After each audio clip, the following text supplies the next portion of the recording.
hear God saying something big is gonna happen. I hear him whisper, just keep your eyes on me. He's getting ready to open doors no man can shut. He's getting ready to tear down every wall that's been holding you up. So don't lose faith, now don't turn away. Keep your heart steady in the place you pray, because what he promised is on its way, and the blessing's closer than it's ever been today. Something big is gonna happen in your life. God is getting ready to turn it all around. Something good is gonna make it right. Chains will break and favor will abound. So lift your head, lift your eyes. He's moving right before your eyes. Something big is gonna happen. God's turning it around.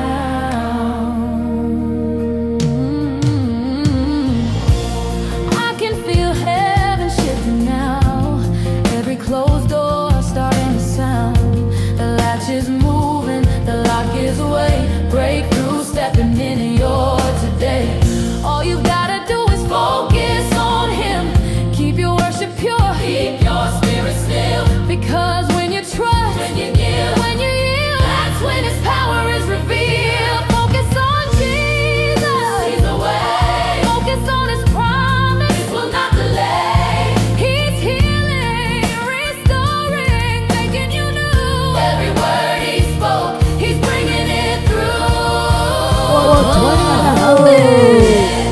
It's gonna happen in your life. God's getting ready to turn it all around. Something good is gonna make it right. Nations will break and favor will abound. So stretch your hands, give him your all. Watch his glory start to fall. Something big is gonna happen. God's turning it around.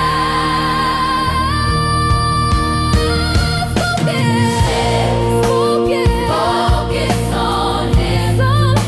Your miracle is near. Your miracle. God's turning it around.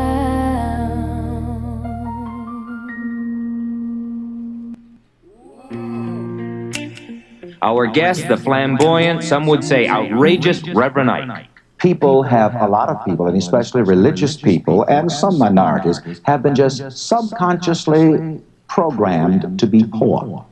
And some people's religion have taught them, blessed are the poor. And you know, and a rich man can't get into heaven. I usually say, well, if a rich man can't get into heaven, where does a poor man stand a chance? And so people have been, a lot of people try to be poor. In some religions, as you know, and this is interesting too, people take the vow of poverty. But there's a group called the Little Something Another of the Poor. I'm not going to call the whole name, but they have a very wealthy, multi-million-dollar investment program. So I usually say, ain't nobody poor but the poor.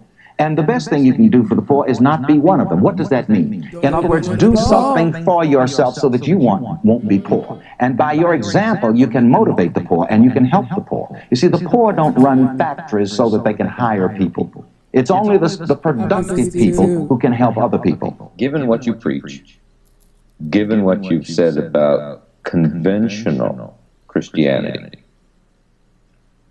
I'm not sure you are a minister in the traditional sense that I know it. Is that true? Well, I don't know exactly what your concept is of a minister, but I do believe in God. I do believe in Jesus Christ.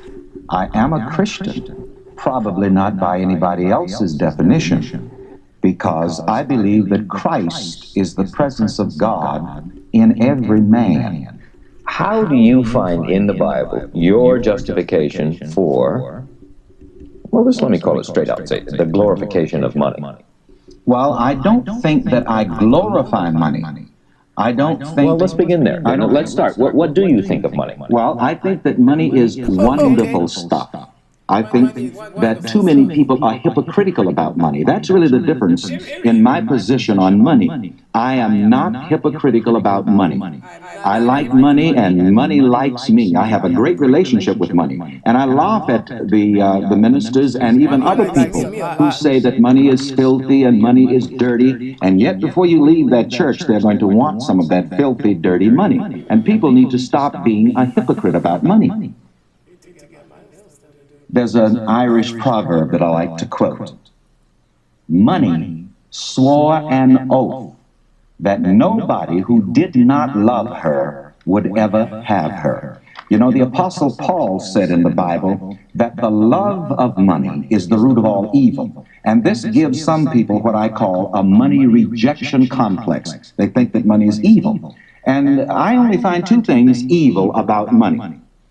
The first and most evil thing about money is the lack of money. If there's anything more evil than the love of money, it's the lack of money. And anybody who's ever experienced the lack of money can tell you that. When I grew up in South Carolina, I went to school, lunch was 7 cents a day, and I didn't have the 7 cents. And I'll tell you that lack of money was evil. The second evil thing about money is when a person permits himself to become the servant of money instead of money becoming his servant. Let's stay with you, though, for the moment, because in doing the research, preparing for you, if you go back and read about... So 420, I'm going to make you take that back. I need you to take that back. When you say you hate money, you are literally basically just taking everything, every valuable thing that you work for and you're flushing it down the toilet. Don't say that. Because you need money. How the fuck you gonna say you hate money when you work hard for this shit?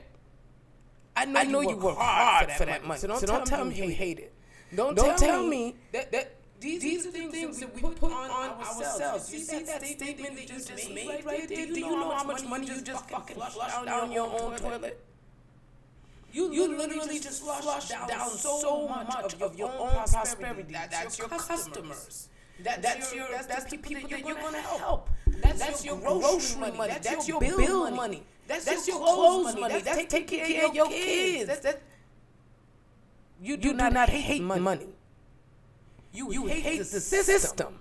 Money is not a problem. That's like saying I hate hammers. No, you don't hate hammers. A hammer never did you nothing. It never did you a damn thing. Now what people do with the hammer. Now that's the fucking problem. What people take and do with money, that's the problem. Money is not a problem. Money is a beautiful, wonderful, sexy fucking thing. Because boy, when you want to get, because everything around you, every single thing around you, the mic that I'm talking on, the earrings in my ears, the shirt on my back, the rings on my hand, the nails on my fingers, the nail polish, the dye that I dyed my hair with, the fucking toothpaste that I brushed my teeth with this morning, the water, even the water that I'm drinking right now, that came out my tap, I gotta pay for that shit. Money is not an issue. Thank you. Thank you. Thank you, Karina. I appreciate you very much for getting yourself together this morning. Let me have to get you together this morning. It's only 7 o'clock. We ain't trying to get nobody together before 8. Money is not your problem, baby. What's the problem is the system. The system, energy, negativity, the things that people do with money, the violence that comes with it. That is the issue. Money, not a problem. Money ain't got no problem with you, and it don't want to have a problem with you. So don't have a problem with it. Money loves you. Money loves being in your hand. Money loves taking care of you, taking care of everyone, everything that you love. It loves making sure that you eat great meals. Like don't take what the world has done, and I'm talking to everybody. Don't take what the world has done to you and put it on money. Don't take the hurt and the lack and the vice and the disgusting things that you've seen people do with it and attribute it to it. Because you have more people without money doing wicked things then you have people with money doing wicked things. So when you are focusing on money, just appreciate money for what it is. Thank you for paying my bills. Thank you for helping me buy my food, dress myself, pay my rent, take care of what I need to. Thank you for the beautiful vacations and for the things that we do. For me being able to get that thing that I need, that will actually help me to grow my business and do all those things. Those are the things that money is bringing to you. Not having money is a big problem. Not having money is the root of evil as far as I'm concerned. Because I've seen so much nasty shit happen where money is concerned, and money was never the problem. Money is a good. Money is my friend. So don't be talking shit about my friend. Don't be talking shit about my friend. 420. Okay, you talk to my friend nice. We only talk to money nice in this house. Bullying my friend money. Yeah, you gonna bully her and talk about you hate her. You hate me, girl. Don't make me do you dirty today. Don't make me do you dirty. Oh my God! Don't hurt her feelings. She's very sensitive. And I don't want her to say bye to you. I want her to keep hanging out. I need her to hang out with you. How you think you're going to give me them pretty gifts? How y'all think y'all going to get my bank account up? Oh my gosh. Yes, yo. You know, when it's literally the systematic things that make us have the ideas that we have and the energy that we have. You are in such a phenomenal, powerful, wonderful place. And, you know, having that energy of money, having that energy is a gift. And the right things that you do with it is going to shift your life. When you get to that point, you will be in the best place. Because that's why so many people struggle. They don't realize that. You know, because hey, look, even if you live off the grid, you still got a grid that you got to pay for. Even if you live off the grid, even if we turn off the computers and turn off the lights and turn off everything, you're gonna still need money for kerosene to light your lights. You're still gonna need money for things. You still need it, no matter what. Because we built this monetary system the way it is, you're gonna need it. You're going to need it. And it is not a bad thing. And that's why I'm so grateful for. I don't understand. Why don't we cuss cups? We don't cuss cups. We'll cuss the fuck out of some money. But why we don't ever give cups a good swearing to? You know how many cups have spilled on my ass? You know how many cups have fell over and spilled my good drink? How come we don't cuss these motherfuckers?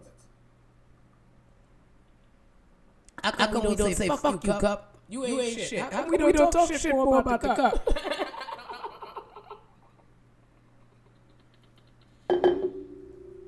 You see what I'm saying? You see what I'm saying? That's a retirement fund. You see what I'm saying? And then when you say that, you about to make your son broke. Don't do that. Do you know that our dislike for money actually stops our children from prospering? Did you know that you having a problem with money causes your children to not prosper? So you might look at generational wealth. You might look at these things and say, oh my God, wow. But your fight with money is creating lack in your child's life right now. Right now. Your child is lacking, suffering, hungry, going to school with no meals, dealing with shit, bullying because their clothes ain't right. They're dealing with all kinds of stuff in the name of your argument with money. In the name of your problems with it. Your kids are suffering. You guys want to talk about generational curses? I want you to know there's some serious generational curses on y'all money. I bet you ain't thinking if right now you would have looked back at how your parents spoke about money, you would be able to understand where you're lacking right now. If you literally look at how your family, your peoples was lacking right now, you would know your problem with money. Look into yourself. Look into yourself and see how they moved. Oh, you can't get this. Oh, you can't get that. The favorite one for me was, don't ask me for anything when we get outside. I stay asking. AB, we're not the place for that. We're not the place for that. Okay? Ryan, AB, whatever the fuck, we're not the place for that. Okay? First of all, we don't bless people, so I already know that you're tricking.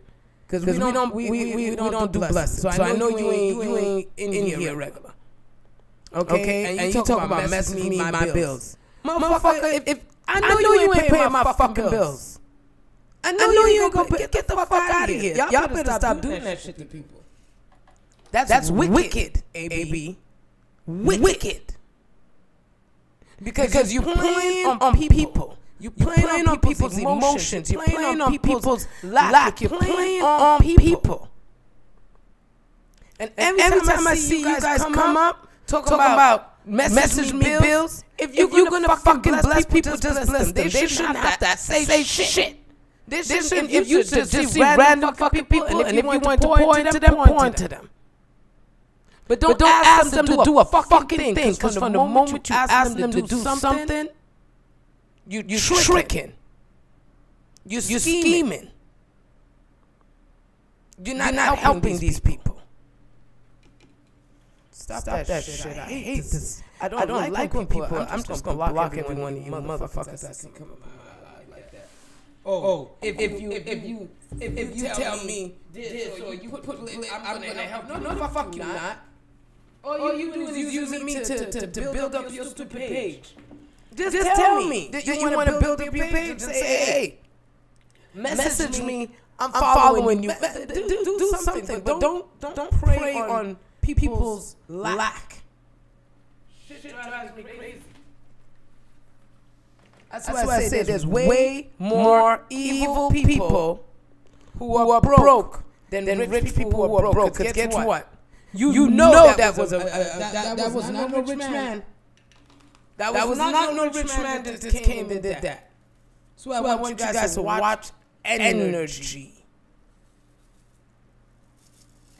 Don't get fooled. When they say it's too good to be true, yeah, it is. It is. So don't do it to yourself. But you said my parents busted, taught me we were rich in spirit. Yes. And you know what? That's a beautiful thing. You're rich in spirit. But you see what you just said right there? Your parents busted their ass. Which means that they were teaching you that you were rich in spirit because they didn't feel like you would ever be rich financially. They're like, you know what? It's like telling you that you're super smart all the time. Because they never wanted to tell you that they couldn't tell you that you were pretty. So they told you that you were something else. Because they didn't want to hurt your feelings when you get out there in the world. But whenever you got to let your child know that they are rich in every way, not just in spirit. Because if they would have pumped the energy right, if they would have really pumped that energy right,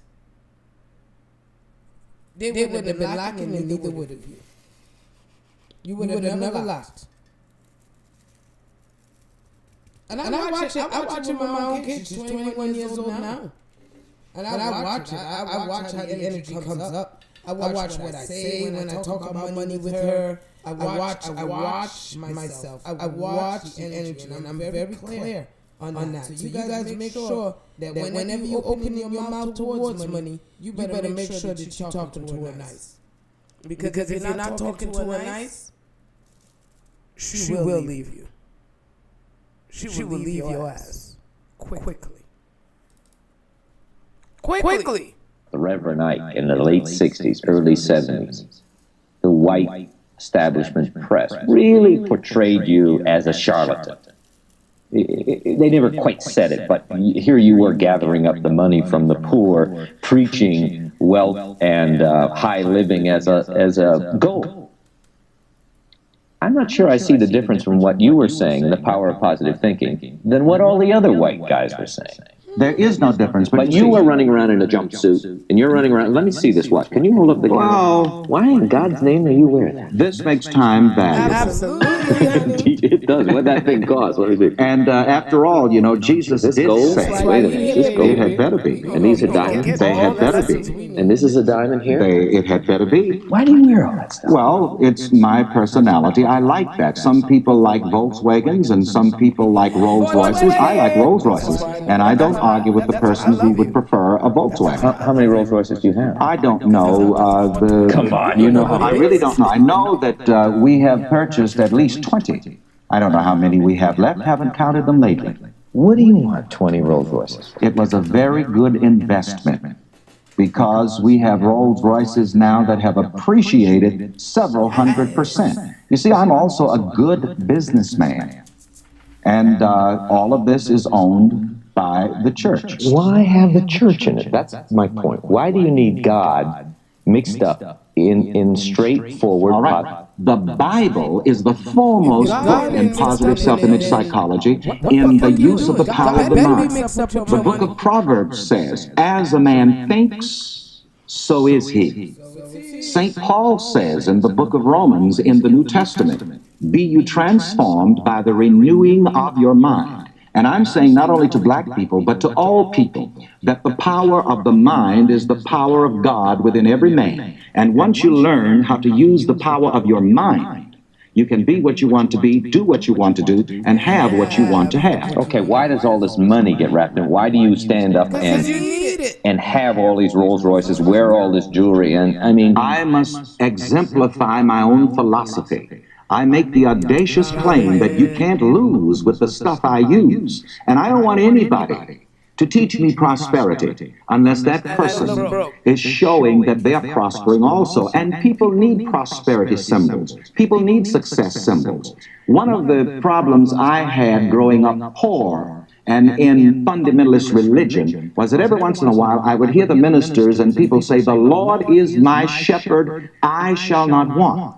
Suddenly I said, well then why is it I don't have 7 cents to go into the school lunchroom today? Why is it that my shoes are without soles? Why is it that I'm suffering this poverty if the Lord is my shepherd and I shall not want? And I said, if this is the truth, I'm going to demonstrate it. If it's not the truth, I'm going to forget the whole thing. Even Jesus said, what's the truth?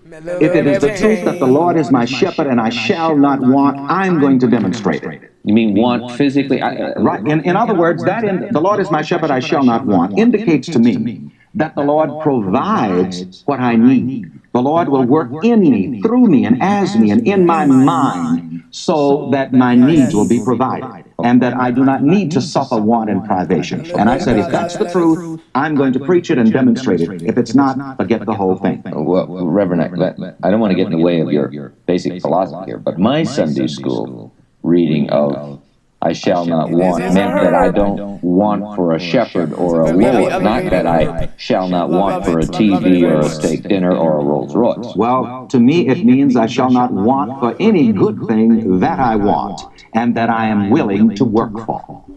Now, a lot of people don't see the other side of Reverend Ike. They see the flamboyant side. But we have a church and a school here in New York City.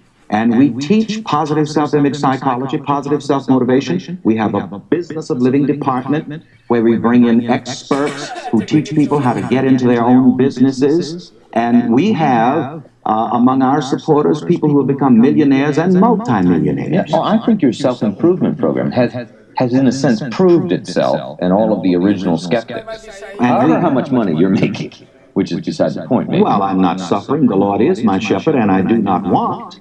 And we get a lot of people off of drugs. We get a lot of people off of welfare. We get a lot of people starting their own businesses. We have some people who come to our business of living meetings and our church services on Sunday, and on Monday they start their own businesses.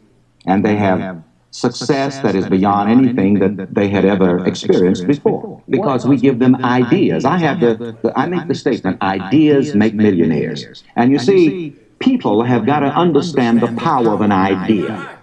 If you get a positive idea in your mind and you believe in it and you're willing to work toward it, you can be what you want to be.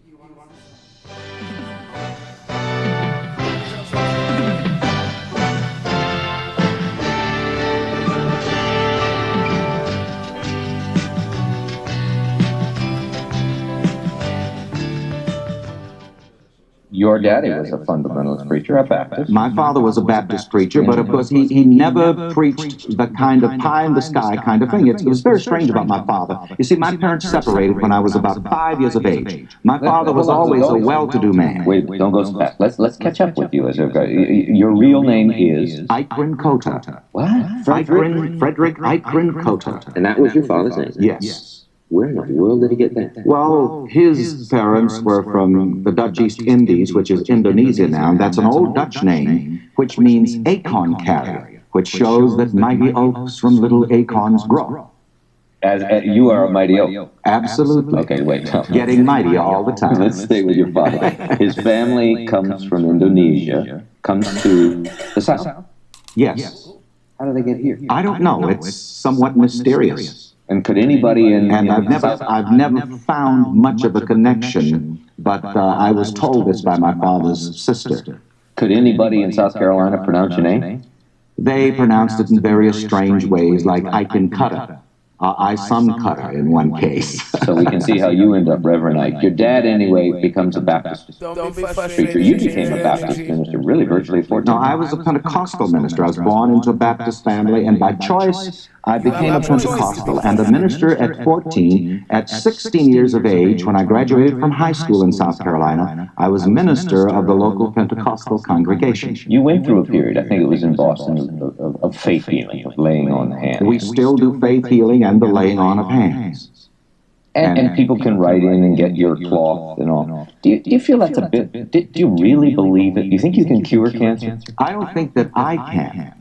But I think that the presence of God that is within every person can. And we see this happening all the time. And even the medical profession now does not laugh at so-called faith healing or non-medical cures. Well, why don't you pursue it as you once did in Boston? Well, we have at our church here in New York, for example, a special healing section. We have nurses there. And at every service, people who are in wheelchairs and other cases that need attention are attended by the nurses, and in every service I go over there and lay hands upon them and pray for them in the name of Jesus Christ, and we are still getting results. It's just that Reverend Ike and the money thing, the flamboyant thing, and the Rolls Royces, you know, that sort of captures the imagination of the people. Well, wait a minute. But I really can't blame the media only for that. I don't. When you sprung onto the scene, let's go back to the mid-'60s. You came from South Carolina and you went to Boston. Came from Boston, you went to New York. Essentially to a working class black audience, you were saying... Well, I'm saying, listen, you are responsible for yourself. You're going to have to take responsibility for yourself. The white people are not responsible for you. The government is not responsible for you. And it's a very interesting thing. I'm saying that the white liberal politicians and some so-called black leaders have given the black masses the idea that somebody else is responsible for them. But I think Ronald Reagan is awakening a lot of them on that issue and is saying the same thing that I've been saying. I said to them way back when, I said, hey, listen, the gravy train is coming to an end. Every tub is going to have to sit on its own bottom. Those that don't have bottoms will have to sit on the rim. Because you see, it's something about human nature, not just black people. People do not want to accept self-responsibility. People want to make somebody else responsible for their good as well as responsible for their failures. Isn't that really what you're about? You're trying to teach the power of positive thinking. Absolutely. Well, the power of the mind. What's the difference between you and Norman Vincent Peale? Well, I can't speak for him. He speaks for himself very well, and I admire him. But let me give you my definition of God, and this will address that question. I say that God is thought.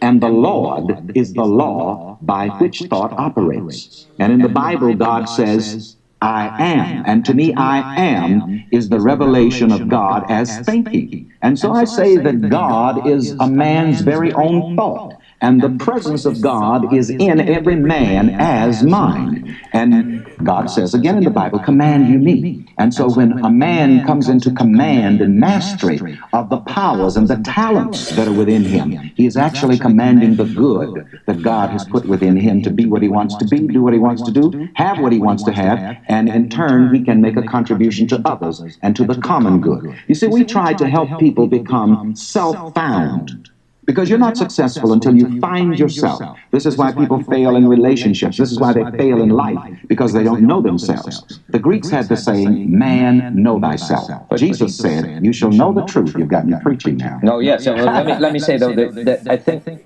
would you admit that what made your program really sell is you were teaching it to essentially downtrodden, Let me tell you, the white people are paying me $10,000 an hour now to do prosperity seminars, because they understand the power of the mind. Black people were not brought here and taught the power of the mind. They were not brought here to use their minds. They were brought here to use their behinds as slaves. And too many black people are still into this thing, and they don't understand the power of the mind.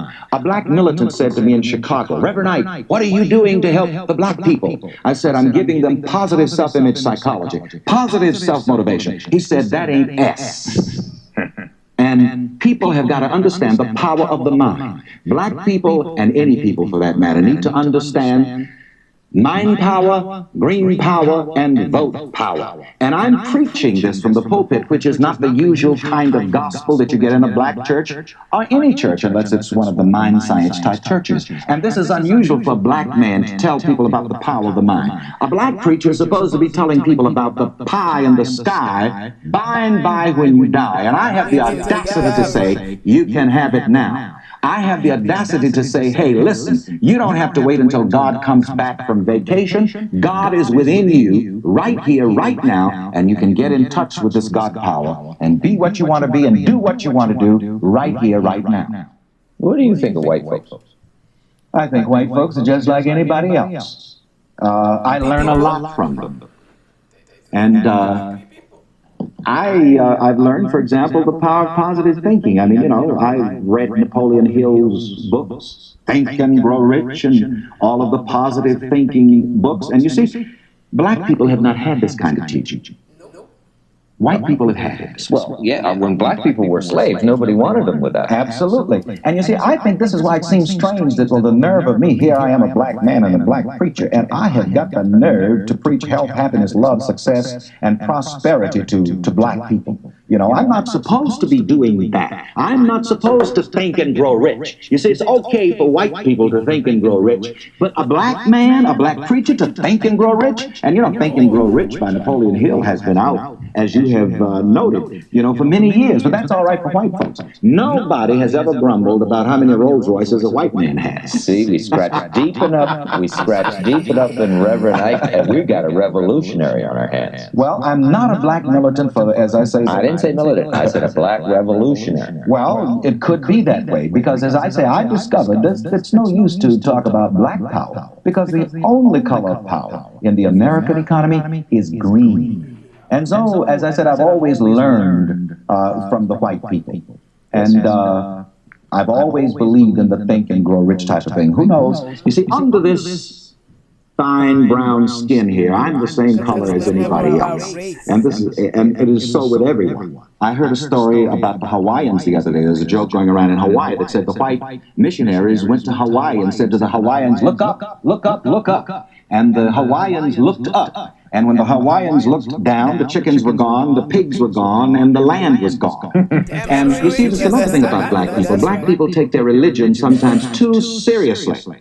The white preacher will get up and sing with his congregation, Lord, build me a cabin in the corner of Glory Land. But they live in the suburbs now, in sprawling homes, with several cars parked in the yard. black people will take that message and translate it into their spiritual that says, I don't mind the clothes I'm wearing. I don't mind the way I'm faring if I can just make it in. In other words, if I can just get to heaven when I die. And too many black people have been taught and programmed by their religion to go through hell trying to get to heaven. And I say, listen, you don't have to go through hell to get to heaven. Do you think there's any truth to the statement that sometimes poor blacks in the South, in effect, made a religion out of their self-pity? That is a part of it. That is a part of it. For example, there's an old spiritual that says, why am I treated so bad? That kind of thing. But we've got to get up out of that self-pity and realize that every man is really equal in that every man has a mind. And that mind is the presence of God in every man. I say to my people, I say, do you know that Rockefeller doesn't really have any more money than you have? Because to me, money is the energy of the mind. And everybody has... Let's talk about money. What about you? Will you tell me how much money you have? I don't know. Will you tell me what? Because how big is your church? Oh, I don't know that either. I don't know. I only know that we correspond some months. You see, it's more than just a local church here in New York. I conduct an international ministry. We get contributions from people in Europe, from people all over the world, and some months we correspond with more than 6 million people in any one given month. And people of various and all races, and people of various socioeconomic strata. But am I going to get any figures out of you? Well, except that some months I correspond with more than 6 million people. And I'll say this, I'm not trying to skirt the issue. Our church, our ministry are multi-million-dollar operations, very successful, very prosperous, and I'm glad of it. I make no apologies or excuses about it. That's another thing a person has to learn if he wants to be successful. Don't apologize for your success. Don't apologize for your prosperity. Well, you'll agree, however, that... So I don't apologize for my success. I don't apologize for my prosperity because I have no right to teach prosperity. This is why groups who understand the power of the mind pay me $10,000 an hour now to teach prosperity seminars, because they understand that I understand the power of the mind and that I can teach them this. I'm thinking, I'm getting about a $10,000 course here. Yes, you are, and I'll collect immediately after the program will pass the hat. Reverend Knight, you'll excuse me, I did not bring a hat today, but I am glad you came. Well, I can take it in my boots.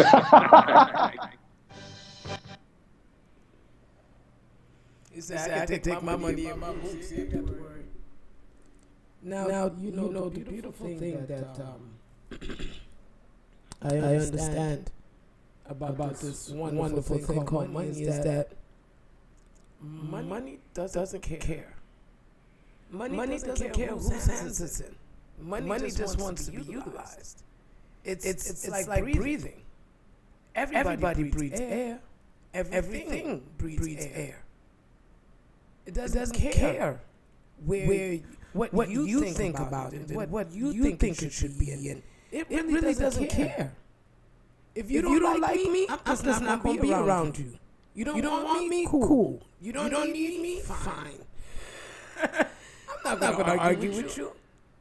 But the one thing that money is it's not ever going to say. I remember I was walking into a store. Walking in the liquor store to buy me a little bottle. And there's this guy. He's dressed as a homeless man. And I say he's dressed as a homeless man because I realize sometimes people get dressed like homeless people. Doesn't mean that they're homeless. Some of them got some nice homes, cars. They doing their thing. But panhandling is the way they make their money. And so I looked at him and I'm like, I'm not giving you my money to go buy liquor or whatever the fuck. I'm not doing that shit. And as I walked into the liquor store, Money said, but wait, it's okay for you to use me to go buy liquor, but it's not okay for him to use me to go buy liquor. Now, what the liquor does to you and what the liquor does to him is two different things. Yes, that's fair. That's absolutely fair, Rachel. That's absolutely fair. And I could understand that you wouldn't want him to spend his time getting inebriated instead of being functional. But you about to do the same thing with the liquor that he about to do. You about to get lit off of it. You about to get nice off of it. You about to get relaxed. You about to do whatever you gonna do with it. But you are using me to do the same thing that you're scorning him for doing. Oh, judge not. Judge not. I bought that man a drink and brought it back out. Money says, I don't care who you are. I don't care if you're white, you're black, you're Chinese, you're Indian. I don't care if you have one toe, 2 toe. I don't care if you have 12 toes. I don't care if you have an extra finger. I don't care if you have 3 nipples. I don't care if you're bald, if you got long hair, if it's blonde, if it's brunette, if it's red. I don't care if your nose is big as the fucking Grand Canyon or if it's can't even talk. I don't care. Everybody's using me. Everybody needs me. And I like all of y'all. There's people with 3 nipples out there. Ain't that some shit? Thank God I only got 2. But there's people with a 3 nip.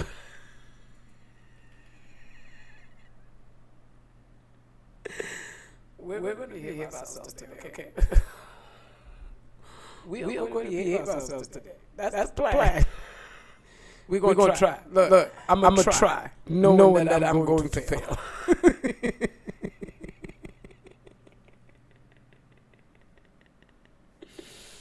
Oh, Lord have mercy. And money don't care. Money don't care. She wants to be involved with all of you because you all need her. You're all calling for her. You're working for it. You're striving for it. You're doing all kinds of things in the name of money. At no point in time do you ever look at anybody and say that they have too much. Because you're going to be mad when you have what you have and people are talking about you have too much.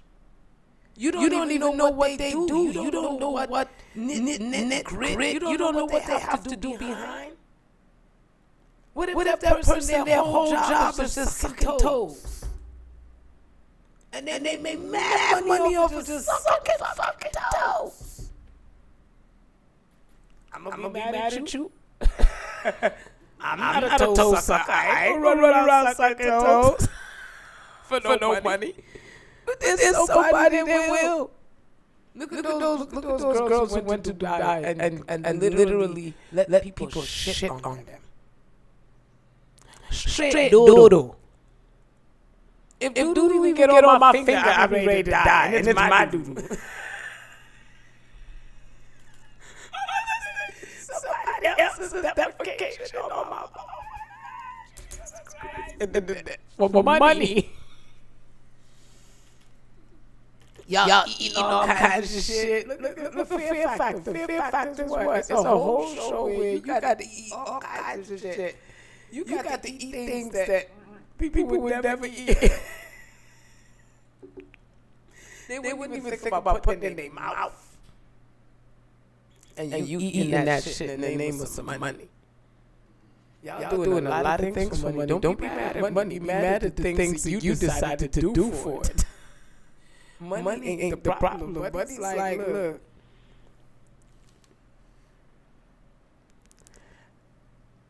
Did I do anything dangerous, guys? Did I say something dangerous? Did I do something dangerous? Did I put my hands up? I didn't do anything, right? But yeah, I just got flagged for dangerous things. What did I say? Did I say something? Did I say something? Somebody keeps trying to flag me. It's probably the person that got dooed on for money that wanted to flag me. That ain't my fault.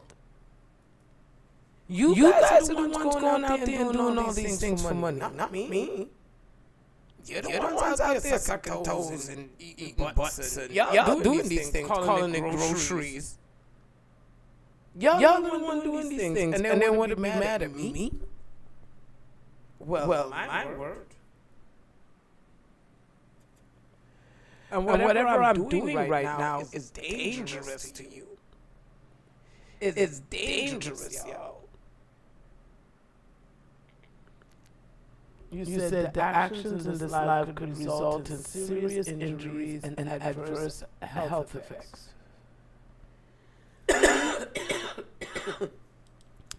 What health effects?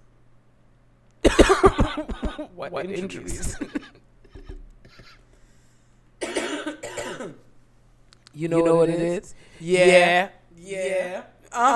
Shit like that. Shit like yo. They don't like they want you to go and be okay with doing violent, nasty things to get money.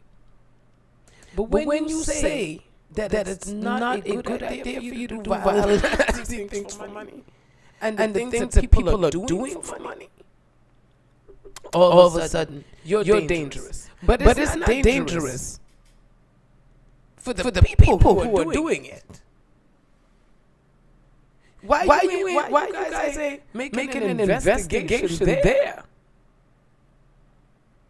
Because the last time I checked, you guys worried about little old me, but you ain't worried about all the defecators. You're not worried about people doing it. Oh, you guys don't want me to talk about the people that's doing it. You're okay with the people getting it done to them. Oh, look at you. Look at you. Look at you. Money still don't care. Just so you know, money still don't care. Money says, if you guys want to do all that for me, you're shorting yourself. Now you see, if you talk about it, it's dangerous. So how do you stop the next generation from doing it if you can't talk about it? Do you guys see the play? How can you help the next generation? Yeah, I do. Send me a DM. It'll take me to one place. Look, if you said I gotta do it right away so I don't get you lost.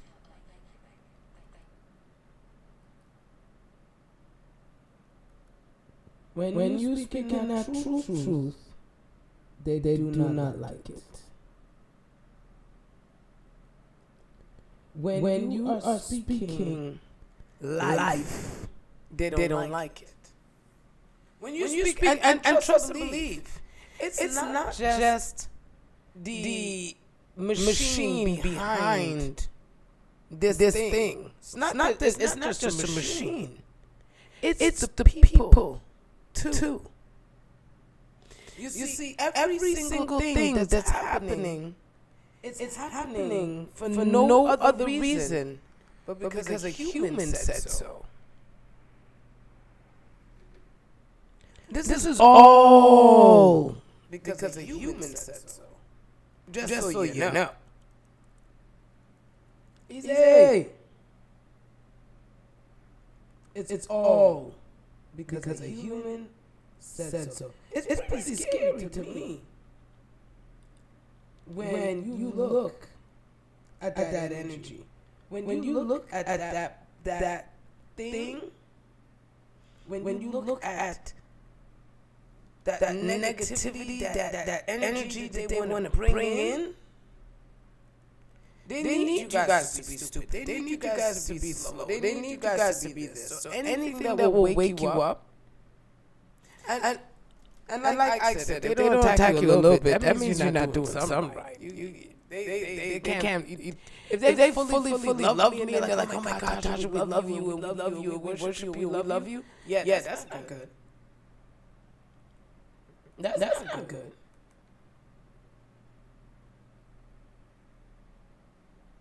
That's not good at all.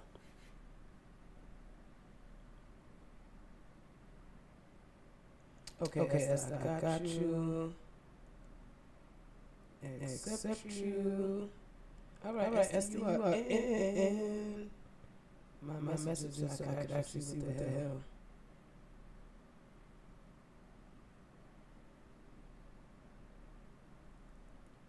What the hell is this?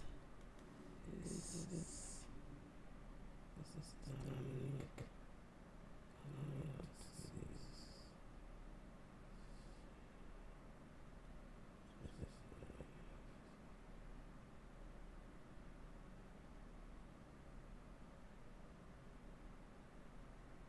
Okay.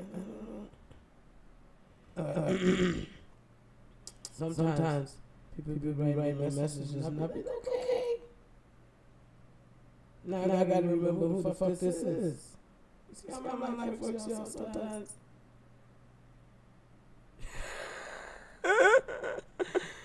Oh man, let nothing stop you. That's our message today. Let nothing stop you. Let nothing stop you.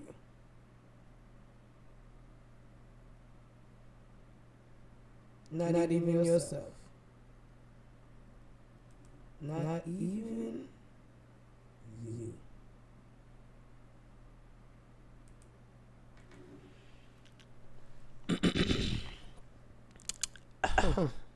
I love this energy.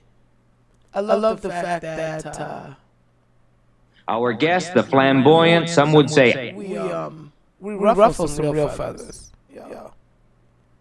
So if they mad about me ruffling feathers, let's talk about money then. We just gonna straight talk about money today. We gonna talk about money. We gonna be like, well, all right, this is what we're gonna do. We're gonna money it up.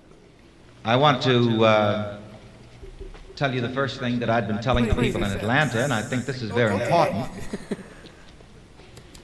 There are two things you should always carry with you on your person.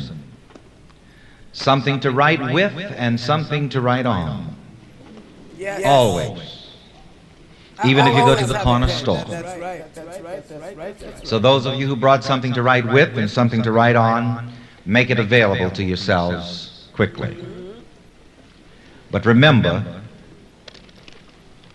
always have something to write with and something to write on with you at all times. It's very important. Ladies, you never know when you might meet that multimillionaire. And you'll want to take down his phone number. And when you condition your mind for prosperous ideas and right ideas, why, they will be coming into your mind from all directions. And you should always be prepared. Even if you just dash out to the corner store, take you something to write with and something to write on. That's very important. You see, in this way, you're always ready. And as Reverend Ike has told us before, whatever you are ready for is ready for you. I will write it on me. See, and in every way, you have to be ready. See, the trouble is, sometimes people want things that they're not ready for. Oh, shit. And every time you think of something good that you want, ask yourself the question, am I ready for this? Are you really ready for it? Because when you're ready for it, it will happen. It will come to pass. And always be ready for good ideas, for right ideas, for prosperous ideas. And this may seem like a very simple and a very mundane point that I've given you right off the bat here, but I cannot overemphasize the importance. And I'll guarantee you just the mental action of being sure to include something to write with and something to write on on your person at all times will also precondition you for constructive ideas. You see, that's another thing about the mind. When you make yourself ready for something, your mind proceeds to produce it. When you mentally prepare for something, your mind proceeds to produce it. I want to say it again, and I want you to write it down. When you mentally prepare for something, your mind proceeds to produce it. This is why I've given you certain little mental techniques and little gimmicks from time to time. Like saying to you, if you want some new clothes, go and clean out your closets. Yeah. Make some space in there. Just even if you have one of those. Even at present time, if you don't have any money to buy a new wardrobe, take a few dollars and buy some of those nice little wardrobe organizers. And some paper. Always have Those nice little things that you put your shoes in. Hi, guys. I dare you to do this. Get you some of those plastic boxes and so on that you put your gloves in. And just organize your wardrobe. Yes. Even if you don't have the means at the time to fill it up. What are you doing? You're preparing for good. You're making room for good. And whenever you prepare for something, your mind proceeds to produce it. This is why, to speak of another gimmick for a moment that I've given to people, and I don't mind calling these things gimmicks. In one service in Macon, Georgia, and it has never stopped working, I told all of the people who wanted an automobile to stand out in the yard or wherever they were going to park that car. I didn't explain at that time all the mental mechanics behind it, and there were people who perhaps would not have understood it. But here again, it doesn't really matter if you don't understand the mechanics behind it, it'll work. I don't understand how a car works, but I get into one of those Rolls Royces and turn the key, and it starts up and I go where I want to go. Boom, boom, boom, boom. What's the name of this See, it one? doesn't even know that I don't understand the mechanics and doesn't care. I'm gonna put it in chat. And so it is with the law of mind. It works. But by having a person stand out in that yard where they're going to park the car, the mind makes a space for that car. And the mind makes a space for that car and proceeds to produce it. I want to be terribly redundant about this. Whatever you mentally prepare for, the mind proceeds to produce it. Yep. And the mind will proceed to produce it with ease. That's another thing. With ease. So back to the new clothes project for a moment. If you don't have money for the new clothes you'd like to have, don't go beating your head against the wall about that and about the how. You prepare your closet. Even if you don't have enough money at the moment to buy all those fancy wardrobe organizers, put some brand new clean newspaper on the shelves. Yep. You see, that's why I say you can't lose with the stuff I use. I'll fix it so any fool, as the Bible says, even a fool will understand.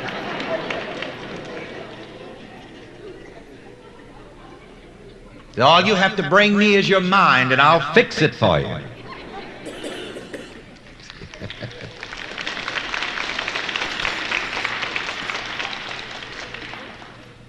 So if you can't buy those fancy organizers, you just clean your closet up and put some new newspaper on the shelf.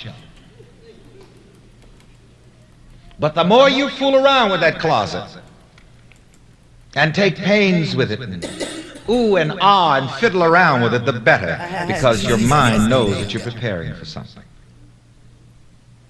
And here again, not even trouble comes to you unless you're ready for it. Yep. Unless you have in some way prepared for it.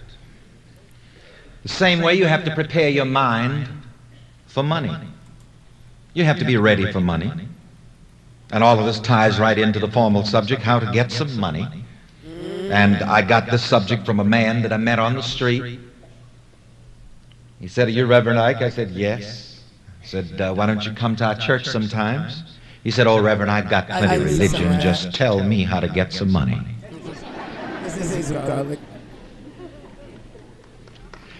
That's the way it is with a whole lot of you. You got plenty of religion. Most of us have got plenty of religion. You take me, I've had plenty of religion. I've been baptized twice. I've been baptized 3 times. I've been a Buddhist. Had plenty of religion. Grew up Muslim. Baptized and silent. Went to church. Catechized. I've done a lot. So most of us have had quite a religious experience. If you want to get money as well as any other thing, you have to condition your mind for that. So in getting money, and I want you to write this down, money condition your mind. And it is possible to money condition your mind. You can establish a money-producing tendency in your mind. I want to put this in the first person. I can establish a money-producing tendency in my mind. Together, I can establish a money-producing tendency in my mind. We're going to take it even closer than that. And we're going to make a definite affirmation. I establish a money-producing tendency in my mind. Together, I establish a money-producing tendency in my mind. That's possible, and people do it. I've done it. So let's look at the other side of the coin for a moment. Why do the so-called poor people stay poor? Because they have a poverty-producing tendency established in their minds. I know that chokes you a little. People who stay sick all the time, what is it? There is a sickness-producing tendency established in their minds. That's right. But you see, here we teach you to turn that around and to establish a health-producing tendency in your mind, a happiness-producing tendency in your mind, a love-producing tendency, a success and prosperity-producing tendency, and a money-producing tendency in your mind. There's an old proverbial expression about some people who seem to be so-called lucky. And I heard it said of one man who was so-called lucky once, as you know, he's the kind of fella that could fall into an outhouse and come out smelling like roses.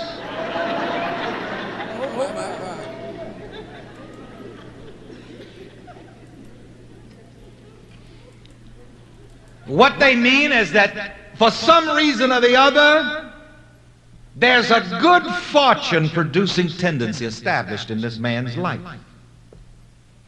Because this is the kind of man that doesn't permit everything to shake it. Regardless of what happens, he doesn't let it get to him. I read the autobiography of Aristotle Onassis some time ago, and one of the things that I noted about him was the fact that no matter how much money may have been lost in a deal on a given day, he never worried about it.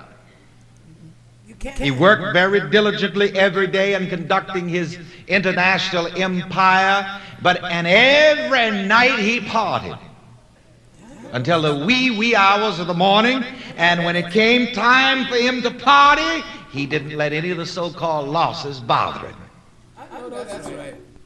Here again, let me say to you that happiness produces wealth. Write that down and say it with me. Happiness produces wealth.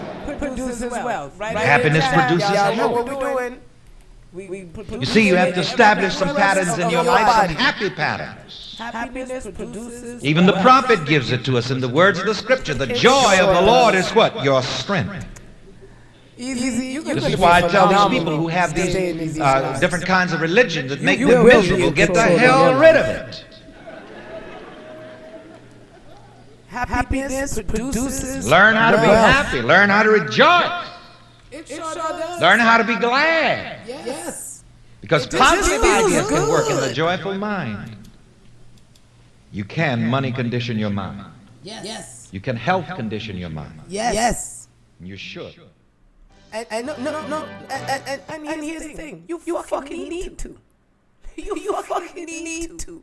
You need to money condition your mind. You need to be okay with money because money is okay with you. Money ain't got no problem with you. Money likes you, loves you, want to feed you, clothe you, house you, want to give you the finest cars, want to make you adorn yourself in the hottest shit. Money ain't got no fucking problem with you. Great health got no problem with you. None.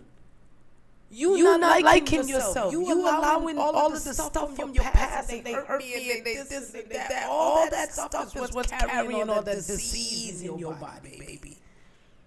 Okay? The cancer that's eating up your body is the resentment that you won't let go. Okay? Anything dealing with the titties, guess what? That's your mama. Anything dealing with the thighs, even fellas, that's your daddy. Because your mother's the nurse, while your father's the core, he's the water of your seed. You have to know any disease in your body, you can get rid of it. Any mental stuff that you got. If you have depression right now, hey, stop putting the pressure on yourself. Spell the fucking words that you're using against yourself. Stop putting the pressure on yourself. Stop putting all that anxiety on yourself. Because it's you that's putting it on yourself. And you just and. That and is kicking your ass right now. And you know what? And because and ain't your friend. And that and is taking you right out. It is exiting you. You want to get yourself into a place where you have to understand nothing that you want has a problem with you. Nothing that you want has an issue with you. You want money, it don't got an issue with you. You want great health, it don't got an issue with you. You want love, it don't got an issue with you. Nothing that you're seeking right now, friendship, anything, it does not have an issue with you. You have an issue with it. A heart has never attacked a person yet. But when you keep attacking your heart, don't say, oh, I had a heart attack. No, I had an attack heart. That's what we need to start calling it. Oh, I had an attack heart yesterday because I was attacking myself. I was attacking my heart, breaking it in pieces. And so, you know, things happen. This is where this disease came from. This is where this whole dis-ease in my spirit came from. This dis-ease in my mind has put more pressure on me. And I keep feeling this pressure. So now, instead of allowing myself to live, allowing myself to be free, I'm allowing that pressure that I keep putting on me, because I'm the one putting pressure on me by accepting what they say, by accepting what they do, by accepting the bullshit. I'm allowing that pressure to keep weighing me down and ruining my life. So now I'm not living. Now I'm not doing. Now I'm not loving and being. Now I'm not taking care of it. No, fuck that. Cross that out. Thank you, Lord, for healing my mind. Thank you, Lord. Thank you, God. Thank you. I am healed. You ain't even got this. I am grateful. Because nothing that you're seeking, nothing that you want, nothing that you have in your energy field right now has a problem with you. It all wants you to feel love. It all wants you to feel abundance. It all wants you to feel grace and glory. Everything that you want wants you even more than you want it. You think you want something? Wait till you start to allow that happiness to produce wealth in you. And you will see just how much stuff wants you. You think you want things. You limited in your wants. I promise right now, you limited as hell in your want. You too, honey. You think you want something. You think you want money wants you more than you want it. But you literally have to change your mind. You have to get a health-producing tendency, a money-producing tendency, a love-producing tendency. I am having a money-producing tendency. I am having a health-producing tendency. I am having this. I am having it flowing in every area of my life. I remember watching one of them alien files things, you know, and the alien was talking, and you know, a lot of people think like, oh, this was hoax, it's bullshit. But the one thing that it kept on saying, that kept on every time it said it would like boom me in my face, hit me in my spirit. They would ask about God, and every single time they said God or they asked about God, it would be like, there's no such thing. There's only you. There's no such thing. There's only you. There's no such thing. There's only you. Hey. When this thing, I don't know if it was a hoax. I don't know if it was real. I ain't 100%. I mean, me personally, if you're asking me, Tasha, it was real as hell. I could feel the vibration coming off of this thing. So for me, it was real as real could be. But the one thing that it kept on saying, there is no God.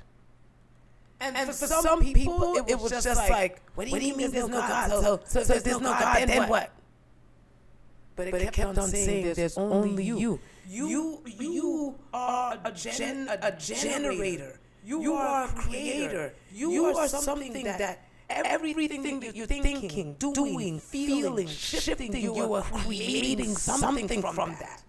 Whether you're putting up, and you're a fucking amazing architect, by the way. Y'all are building some houses. Because y'all keep putting up walls in places. Y'all keep dropping out floors. Y'all keep putting ceilings where they don't belong. Y'all are building some houses, boy. Some of y'all are building glass houses. Some of y'all are building freaking underground cellars. Some of y'all are building crazy ass houses. And when you start to acknowledge that everything that you want you, and all you have to do is just be happy. Just wake up and know that everything that I want wants me back. Everyone that I love loves me too. Every beautiful energy that I put out there, it is me. And I am creating the power of my life. This is you creating this. So if you don't like it, change it. If you don't like it, change it. If you don't like it, change it. I'm not going to change you. I need to change me. What in me keeps calling you an asshole?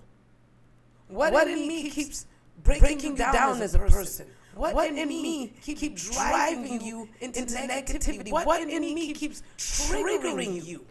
What in me keeps making this conflict come up? Because it's me. There's something in me.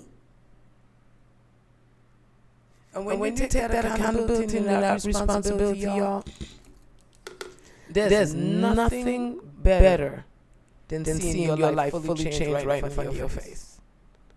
I literally watched where I had a I don't even know what it was. My nephew just stopped talking to me one day, and it went on for a long time. First year passed, and I was like, wow, a whole year passed, and we didn't even say nothing to each other. This is crazy. And we lived together, by the way. So imagine we're living together, not a fucking word. And I know how to stand on business. I'm a Leo here, Capricorn. It's easy for both of us to stand on hard business. If we're dealing with cardiology, he's a joker, and I'm a six of clubs. That's a rough play right there. And I had to do it.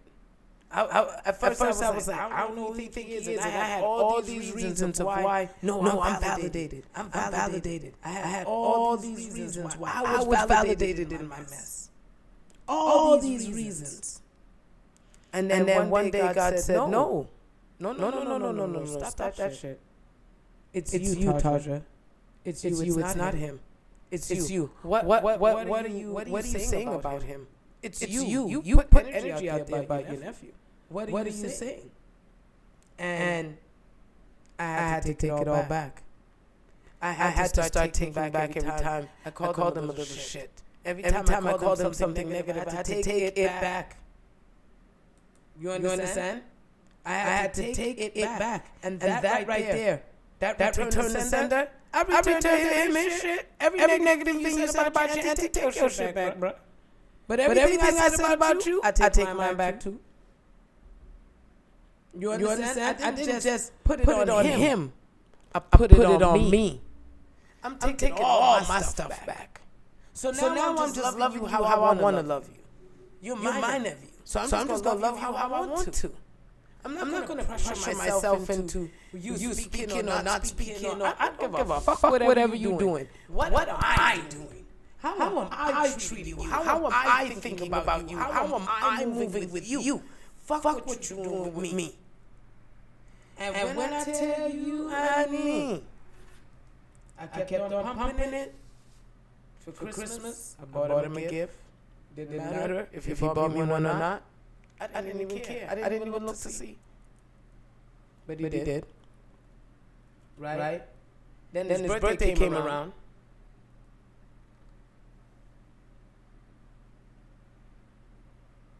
Then his birthday came around. And I made him a gift. Anyway. And that energy, one day that boy just walked up to me and said, "Hi, Auntie." The same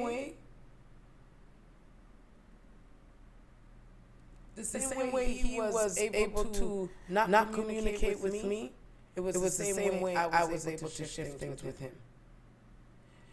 And so the most important thing for you to do when you want to heal any relationship, any communication issues, any lack that you find in your relationship, you must change the way you view your relationship, the way you're speaking about it, the way you're thinking about it, and start to move from the essence of how you want it to be, how you want to treat that person, and only from that. Don't worry about the behavior of what they're doing, because as you shift and as you change, every single thing will change too. Because you're the one that's actually creating this by putting energy on it. Like that's the power that you have. And when you take that accountability and that responsibility for your stuff, you won't have no more fight with the world. You won't have no more beef with nobody. And girl, you can change that so fast. I don't care who you stop talking to. I don't care what energy you put out there. You can change it right now. If you want that person back in your life, you can change it right now. Happy produces wealth. If you just start to be happy for that person, start to be in love with that person, start to take the wall down that you put in between you and them. The wall down between you and your money. The wall down between you and your health. Whatever wall you got, put that wall down between you and that person, and start to pour love into it, generosity into it, healing into it, and just all this beautiful good stuff. Life changes instantly. Instantly.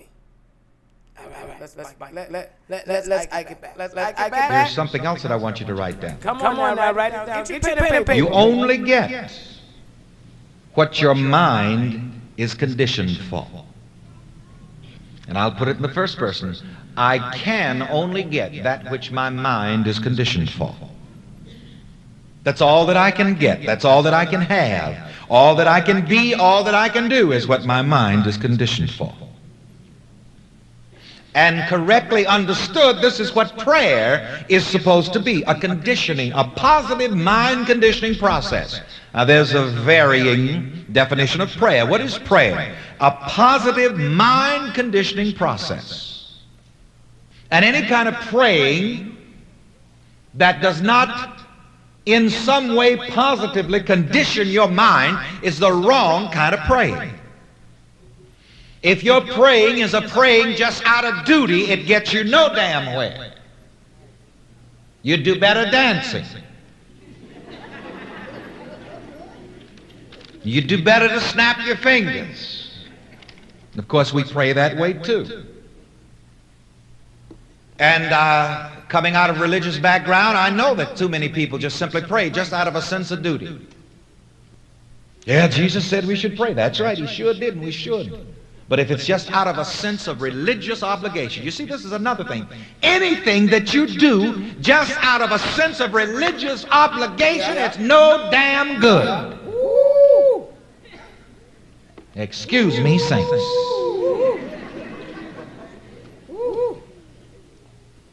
He said, I'm so glad we are out of that. I'm so glad I'm free. I don't know what to do.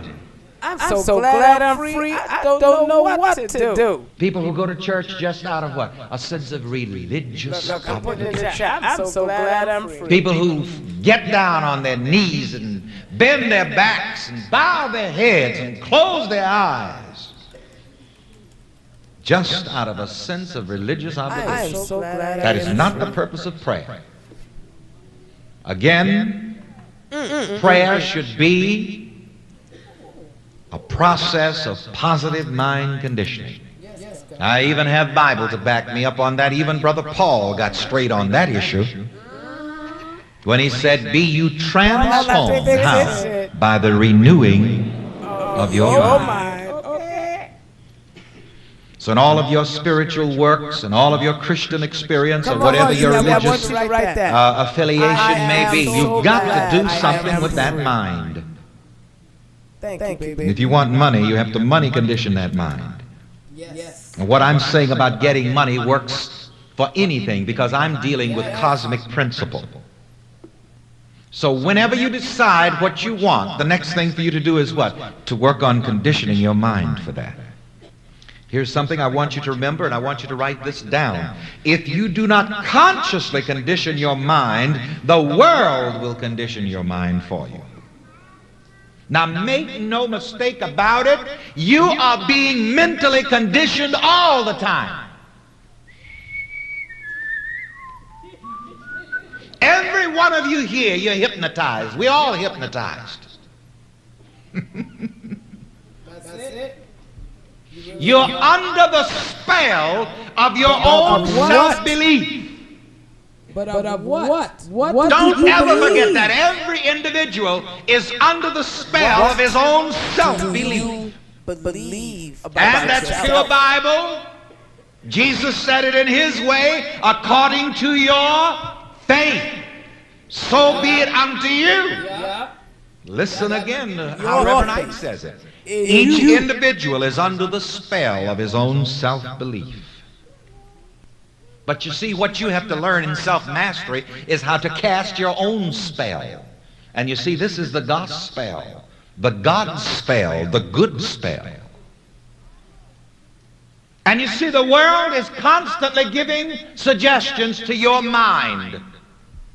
And these suggestions are conditioning you. And most people are constantly, unconsciously and subconsciously passing under the spell of the world mind, of other people and things, events and circumstances.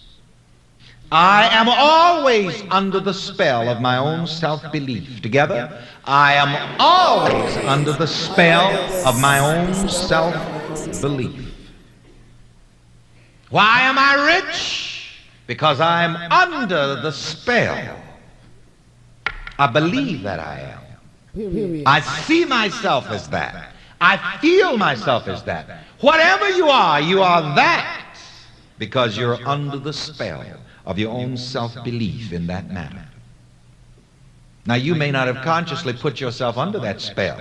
You may have let somebody else put you under that spell. And again, if you do not consciously condition your mind, if you do not consciously put your self-awareness under the good spell, the gospel, the God spell, the world will be keeping you under one spell and then another. Again, everyone is under a spell. According to your under the faith, spell of your so be it unto you. self-belief. Whatever you are being, doing, and having, you're being, doing, and having that because you are so conditioned mentally. And if you want to be, do, and have something different, you have to be transformed by the renewing of your mind. Cast off the old spell and get under a new spell. But the master-minded person, you see, knows how to cast his own spells. And a witchcraft worker is one who casts negative spells. That's why most people are witchcraft That's workers. what we're listening to right now. They don't know it. Folks go around casting wicked spells on themselves and other people all day long and never think about it and don't know what's wrong with them. People go around saying, I can't hold no money. What a spell. See, you're casting that spell on yourself. That's not the gospel, is it? That's not a good spell. That's not the God spell. That's an evil spell. See, some of you didn't know what witchcraft was until I told you, did you? I don't know what's wrong with me. I just can't. Nothing I do works. Well, you're cursing yourself. You're casting an evil spell on yourself, and you're under that spell. Did I give you that lesson yet about casting the good spell? I thought I did. It's in the study guide. For God's sake, you stop at the book stand and get that lesson. It's in the study guide. You see, people may not know, but we're constantly casting spells. You're always casting spells on yourself, and you're casting spells on other people. And the person who goes around thinking and projecting good, you see, he's casting forth the gospel. The good spell, the God spell. Period.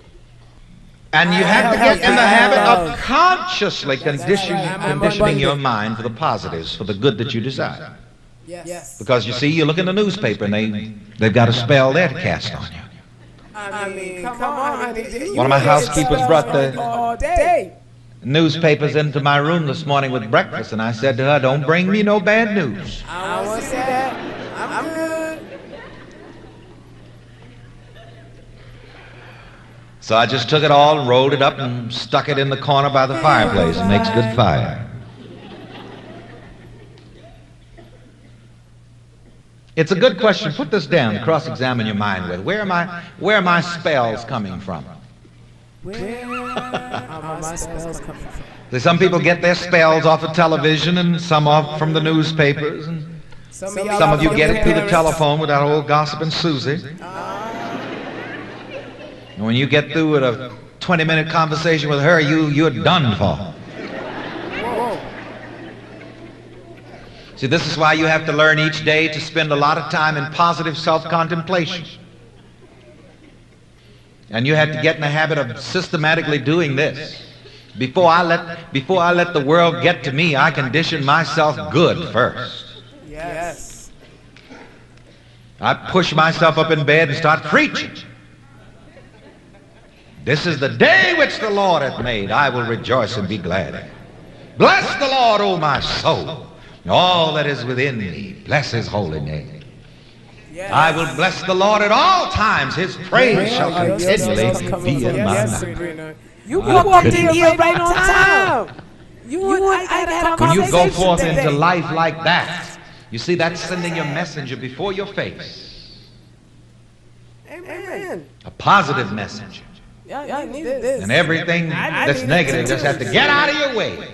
Hey, Lexi. Because you're under the good spell. You are under the good spell, honey.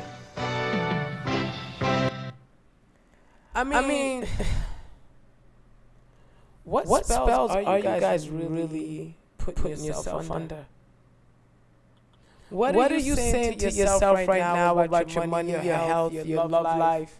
I just had a young lady write me, and she was just like, you know, I love him, but and then she put the and she put the but. She gave me both of them. And all I could tell her was, baby, it's you. Anything that you want to fix in your life, honey, it's not them. It's you. You have to fix your viewpoint towards these people.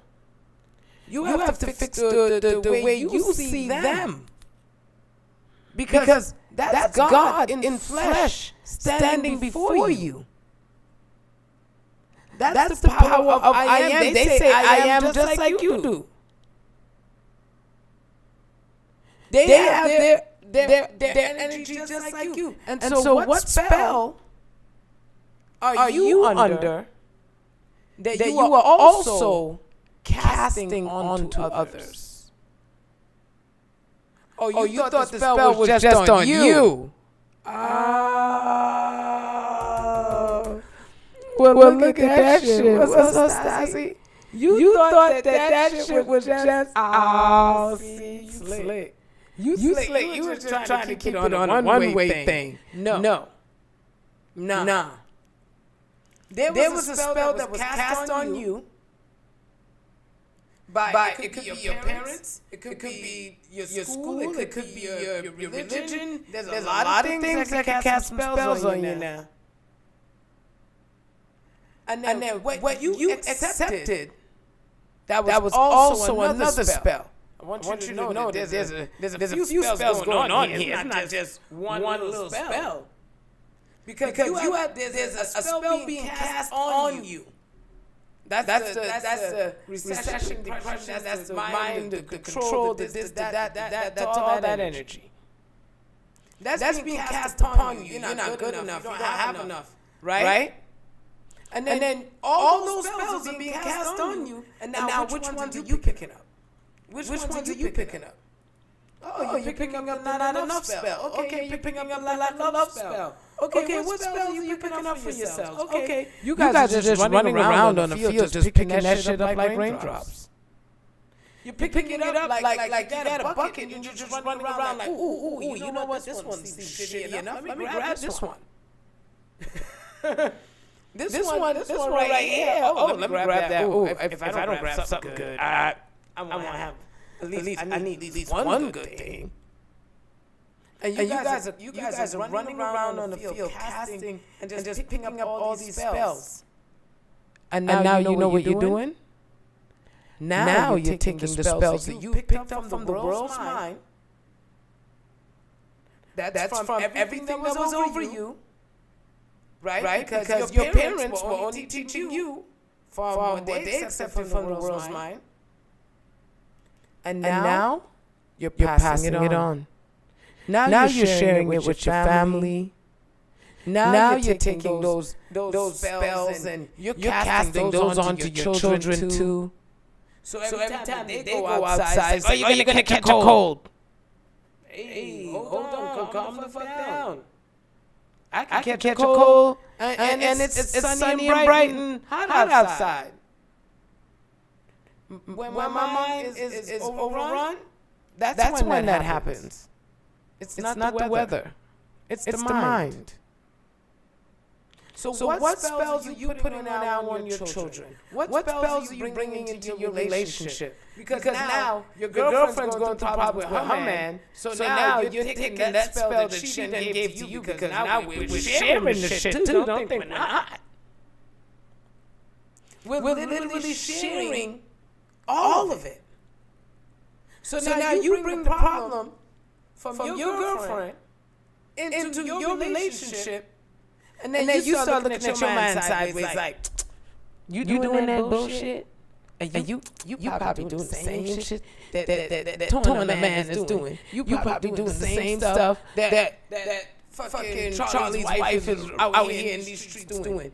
You now is taking all of these energies and you're putting them on other people now. Do you see how this cycle needs to be broken, y'all? Do you see how it is a cycle? And that it is something that can be broken? Because it's something that's worth breaking as well. If I do say so myself. Yep. And that's how it happens. That's exactly how it happens. You start to shift yourself. You start to move in a different alignment because you're not really sure what. And some of you, when you picked up these spells, you didn't even know.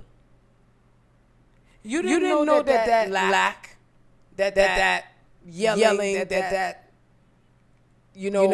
using people. You didn't know all of those things were spells. We call them generational curses, but how do you put a curse on somebody? You gotta cast a spell on them to put a curse on them. So we're like, oh, I'm breaking generational curses.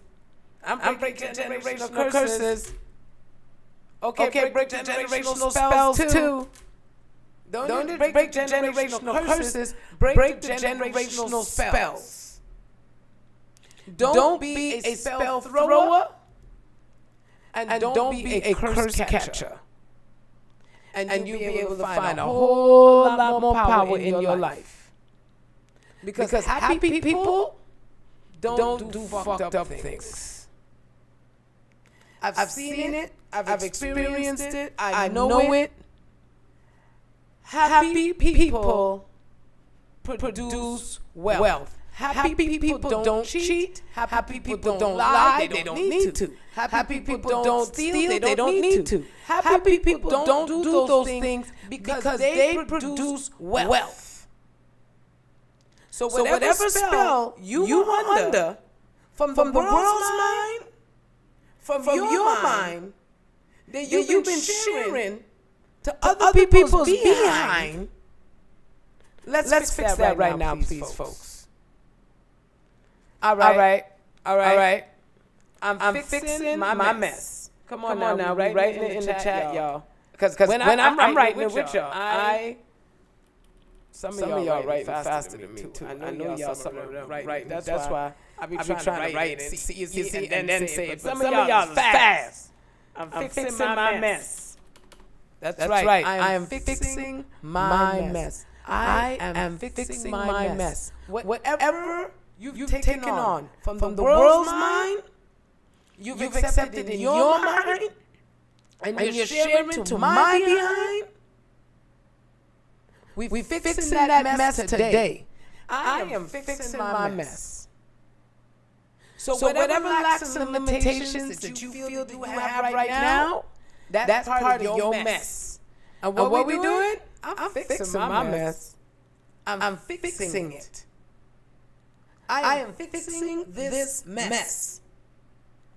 Because I'm releasing all that stuff from what they tell me. When they started saying that there's 40, I remember at one point they said there was 40 women to every man. That there were 40 women to every man. And I was like, where the fuck do these get these stats from? Whose census were you guys working by? And I realized they were putting it in magazines. They were putting it everywhere. I mean, at one point the stats are women. Look how bad it is for you guys. Because there's 40 to 1. There's 40 women to one man. So which means you guys are going to have to share a man. You guys are going to have to fight over a man. You guys are going to have to bury yourselves underneath it. You guys are going to have to claw and hold on to that man as much as you can. Because, baby, you in competition. You got the man. There's 39 other women that want to come take your man from you right now. Because there's 40 to 1. And I had a dream one night. And God revealed to me, He showed me the woman standing alone. And He showed me the man standing with the man. Do you guys get the depths of that dream? And I woke up. And I was like, ladies? It's not that there's less men on the planet. There's a man for every woman. God meant for us to procreate. So I didn't change my design. I made one man for one woman. Every single one of y'all got a man. Every man got a woman. I made y'all together. But you see what you just said right there, 420? We need to stop being toxic, yeah. Because that toxicity, in the dream showed me the woman standing alone, and the man standing with the man. And if you look at how many men are in prison right now, if you look at how many men are with other men, how many men does that take off the field, ladies? How many men does that take off the field? If you look at how many men are just in prison alone, how many men does that take off the field? That's a few million men just gone just like that, because there's millions of men in prisons across the world. Millions. It's not a few 100,000. There's a few million men imprisoned. So all of them, they're off the table. All of those men right now are off the fucking table. Right now, all of those men are off. So if we look at the stats of 40-1, then I mean that gotta at least be a good 10. That's at least half. That's a big half of our problem. Big half of our problem. Because the ratio of men getting locked up, and now women are getting themselves locked up, so it's kind of even out the plane a little bit. Hey, eternity. Whenever eternity rolls in, I'm always good. You just reminded me. I'm infinite. Right? So when you start to look, then I mean, and hey, look, whatever you do. I'm not talking bad about nobody, but this is a reality, and we have to fucking face it. And I don't want nobody complaining and acting like I'm attacking them, because you are not being attacked here in any form or fashion. This is just for educational purposes. But you have a lot of men with men. Women again are now starting to catch up with that. But the ratio, again, that's the other half. Men are with men. So for every man that's with another man, guess what, ladies? That's two down. That's two. That's I mean, that's 200%. Remember, you're supposed to come as 100%. He's supposed to come at 100%. We make 200%. You take his 100%. Now you're just 100% alone. You take his 100%, put it with another man. Now his 200% gone somewhere else. So when they talk about 40-1, do you guys not see the issue? Do you guys not see where this energy is feeding into that? But hello, are those men not still in existence though? Are those men still not alive? They might be in circumstances. They might be in situations that's taking them away from the woman. 40-1. But they're still alive. Those two men that are living together and having a relationship, they're still existing. They're still very much alive. But they're just not with two women. They're with each other. So that's two women. Each that's two women that's just alone. So it's either you're going to turn to each other, or you're going to try to fight another woman for her man. Because you still want a man. But now I gotta go fight for yours because, well, I mean, by 20 of them got taken away from us. If we're looking at the ratio of 40-1. So the world's mind will do whatever it can to keep you in a state of manipulation. Keep you in a state of fight. Keep you in a state of flight. Keep you in a state of division. It is meant to keep you in a state of fight or flight. How do you think I could feed off of you? I could feed more off of you when you're scared than when you're happy. God feeds off of you. Life feeds off of you. We all progress when you're happy. But when you're in a negative state, now I can sell you a pill. Now I can sell you a self-help book. Now I can sell you some shit. Now I can make money off of your misery. Because when you're happy, it's not that I can't make money, but now it has to be more evenly placed.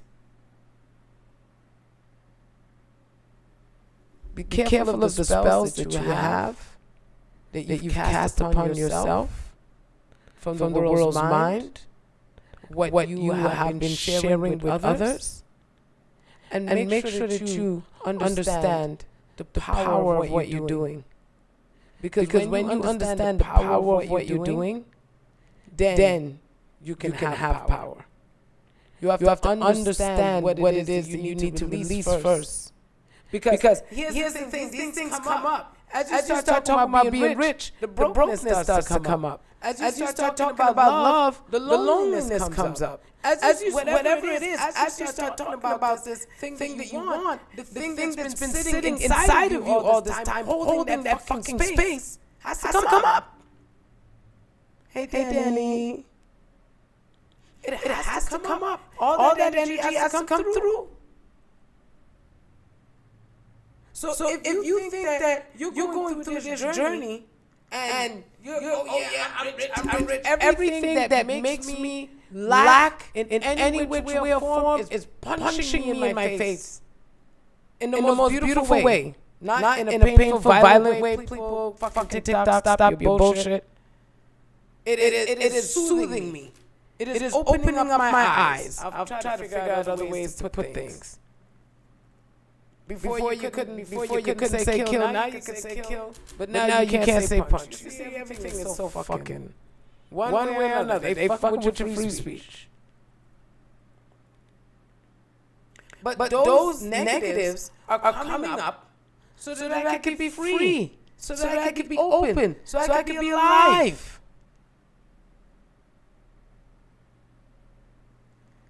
The way our powers coming in is so amazing. You love it. I appreciate that. I love that too.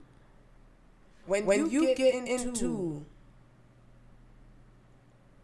the truth of you, it's gonna come up. You're gonna. I release this. I no longer need this. I'm moving forward from this. Let it come up. I need you guys to let it come up. It's just like when you're having to throw up or you have diarrhea. You can't hold it in. It'll even get more violent. Just let it come up. Let your body purge. Let your mind free itself. And then when you do that, oh boy. Isn't it powerful when you start looking up the words that you say? And see what they really mean, and see what you really carry in that connotation. And then sometimes break down words because like the word bless, they'll tell you the word bless is a good thing. But then when you put that word, you just break down, you just take the B off. It's less.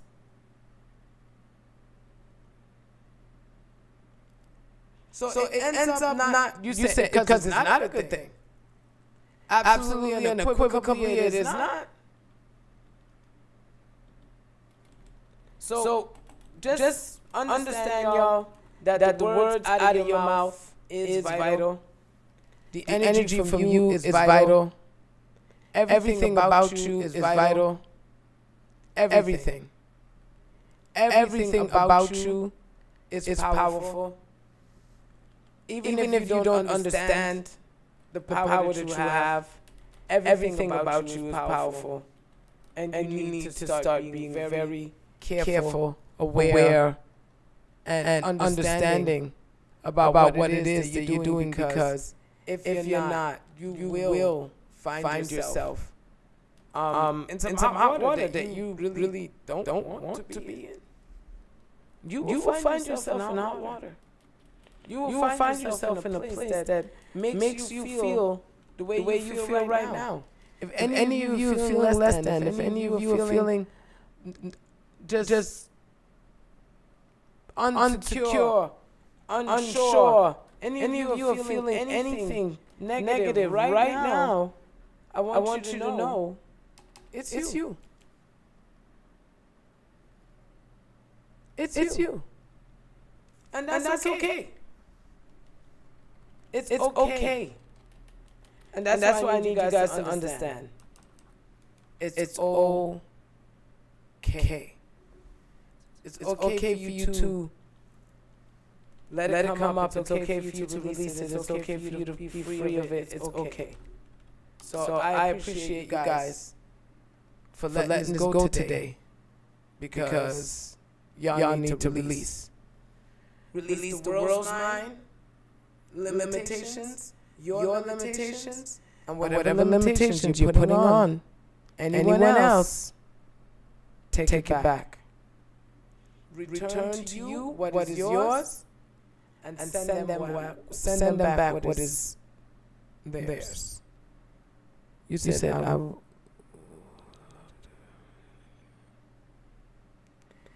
I take my power back. That is correct. I'm taking my power back. All right? Can we put that in the chat? 420 setting it off. She's setting it off. I take my power back. That's what we're doing. I take my power back. I take my power back. You guys are the only ones that can do this. Women, take your power back. You're not lacking nothing. You're not lacking a man. That's a 40 to 1 is bullshit. Go get your man. Even if you have to go get your man from that man, go get your man. Start to energize that. I'm so open to the perfect alignment of love in my life. Take your power back. Take your power back over your health. I am happy, healthy, wealthy, and just prosperous in every cell of my body. Thank you for just being a well-oiled, beautiful machine. Take your power back. Money flows to me from every area of my life. How may I use? How may I serve? Using my natural talents, passions, and interests to make that beautiful, wonderful thing called money, to allow it to flow abundantly in my life. I'm so grateful that whatever it is that I do, wherever it is that I go, money follows me. I need you guys to take your power back. Take your power back. Remember, you can't help me until you put the mask on your face first. When I put the mask on my face, like the pandemic, I realized my breath stunk. I realized the stuff that was coming out of my mouth smelled like shit. And what was it producing in my life? Just that. Now, I talk and taste my tongue. Smell good. Smell fresh. Smell clean. Smells like nothing. That's how it's supposed to smell, like nothing. I take my power back. And I took it back by I return to me every word, thought, and action I've ever put out to anyone in a negative sense, that I've ever talked shit about anybody, that I've ever felt negative about anybody, even those who I feel validated in saying what I've said. I take my energy back, and I return to them what was theirs. Whatever spell that they were under, that they wanted to cast into my life, I break that spell, and I send that spell back to them. And I break every curse that I've ever cast upon you. I break every vile word, every nasty thing that I've ever put towards you. I break it now. And I bring my energy back to me. So if I was talking shit about you, I take my shit back.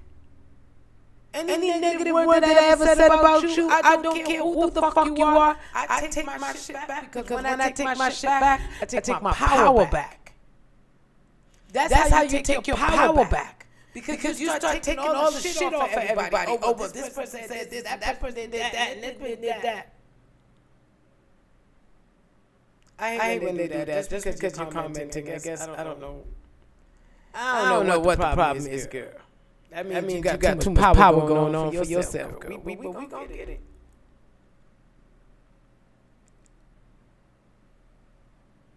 That's crazy. Cheers to you. Take my energy and love myself and do me right. So when I took that power back, I literally was able to release anything that I had on anybody else. To the point where now I literally get help and support from places and things that I never thought I would ever, never thought I would get help from. When I was a child, there was a man that used to abuse me when I was like 4 or 5 years old. He was abusing me, my cousins. He just had his reign. And my grandfather came to live with us. He passed in my arms. 7 years old, he passed in my arms. I've been going through this abuse for so long, and he was my protector. He was the one that when he came, I was with my grandpa all the time, so you couldn't get at me. And my grandpa, he was blind, but he was blind, but he could see. He could see, and you couldn't come near me. And 7 days after my grandfather passed, that man passed. And I hadn't had that in my memory. Because it was just abuse. I never looked at what happened. I never looked at how it stopped. I never looked at all those things. And a lot of you guys don't realize that you're being held back by things that you never even looked at how it ended. Because it did end. Because whatever happened, it ended. Because now you're an adult. Now you're this. Now you're that. It ended. But y'all still carrying it as if it's still happening. Am I lying? Oh, I don't got time to lie. And when I tell you that, what you guys are doing right now, and taking your stuff back and healing that energy, you're going to see how your life changes when you stop talking shit about people.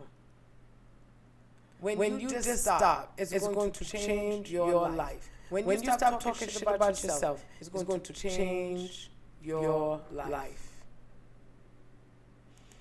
I take my power back. Take it back, y'all.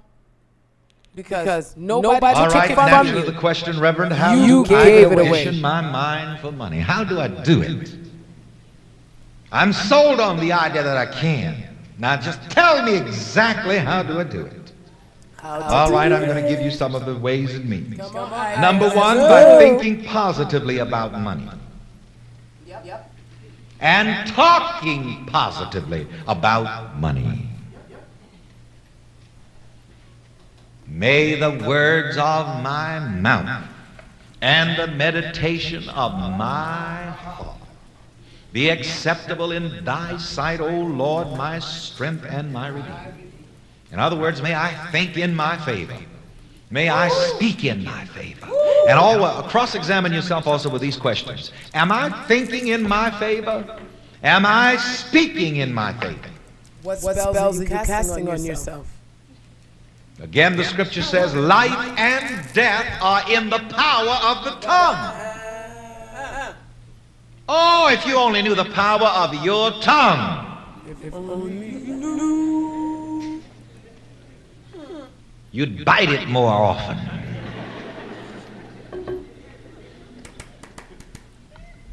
Physicists tell us that each time we speak, the molecules in the atoms in our body change places. You see, every time you speak, so much happens in the unseen world that appears later in the objective world. Talk to me nice. Every time you think something That's or right. say something positive about money, something happens. Something positive happens. You set up positive vibrations about money, which at some point in time and space must appear in your experience. And whenever you think and say anything negative about money, something negative, you send out negative vibrations about money, and at some point in time and space, that must also appear in your experience. The Bible tells us that the worlds were made by the Word of God. But here's the mind blower. Each person creates his own world. Each person speaks his own world. Each person thinks and speaks his own world into existence. You are doing There are almost 2,000 of us here tonight, sitting side by side, some of you physically touching each other, but yet each one lives in his own world. And what creates your world of experience? Your word, what you think and what you say. So you see, you are the God who speaks your own world into existence, who thinks your own world into existence. So all of your thinking about money ought to be positive. I had an interesting experience, again, many, but this is one of them. I don't think I've told you about yet, the experience that I had on the campus of Atlanta University a couple of weeks ago. A student, a young lady from the state of Mississippi, approached me after one of the lectures and said to me, Reverend Ike, I don't have any money. And the Reverend Ike, I don't care what you say, I don't have any money, and that's a fact. Said, and what do I do about that? Thank you. Thank you guys. Thank you. And here again, I don't say that, I don't argue with the existence of so-called matter. I don't argue with the existence of so-called facts. And the young lady just, you see, she wanted me to know, look, I don't have any money. I'm flat broke. You know, and, you know, I don't tell me this stuff about the mind. It's a fact. It's only a fact. I got you now. Believe it. You make it a fact. So what do I do? What do I start with? Power.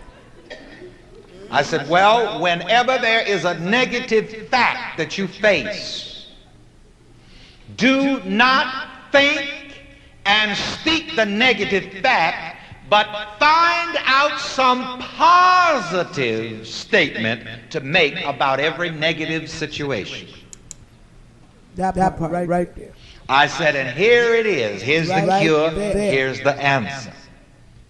It is a fact now that you have no money, but do not continue to think and to speak that negative fact, because as long as you continue to think it and speak it, that fact will remain a fact. Period. But instead of speaking it, find something positive to say, like, I see myself having all of the money that I need. Come on now. I see myself having all. That's right. I see myself having all of the money that I need. And here again, I go back on something that I told them in Atlanta, I believe the final Sunday also, and I've said it even way back at the sunset at some other point. You know, there's a difference between truth and fact. Poverty is a fact. Yes, it is. Poverty is certainly a fact. But poverty is not the truth. I see myself having all the money I need. And if you're in the fact of poverty, you're going to remain in the fact of poverty as long as you go around thinking and speaking that fact of poverty. But you have to realize that poverty is not the truth of you. The truth of you is, as David said in the 23rd Psalm, the Lord is my shepherd. I shall not want. Thank you, God. So you have to reject it. My Poverty is not the truth of me. Let me hear every one of you saying that. Come on. Poverty is not the truth of me. So you have to know that. This isn't the truth of me. Yes, sickness is a fact, but you don't have to bow down to that. No, you don't. You see, sickness is not the truth of me. Health is the truth of me. Together, sickness is not the truth of me. Health is the truth of me. And you see here again, this is what Jesus meant when he said, you shall know what? The truth. And what does the truth do? Set you free. But the truth is, too many times we know all the negative facts. Yep. You know You see, like that young lady from Mississippi with no money, she knew the negative fact. And she wanted to let me know that she knew the negative fact and that there was no way that I was going to talk her out of that negative fact. I don't have that. Talk me out of my shit. That's fact. Talk me out of that shit. All right, if you insist on it, you can have that fact. But you can change that fact. You see, that's another thing. Fact should never be your master. You should be the master of facts. Never. Always remember that.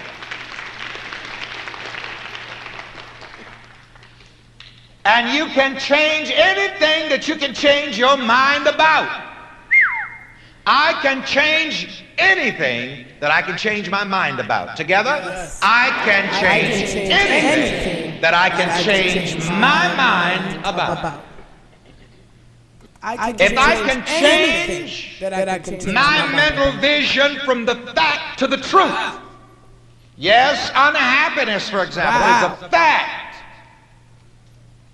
Psychiatrists have told us that one of the greatest sicknesses, that the greatest sickness that there is depression.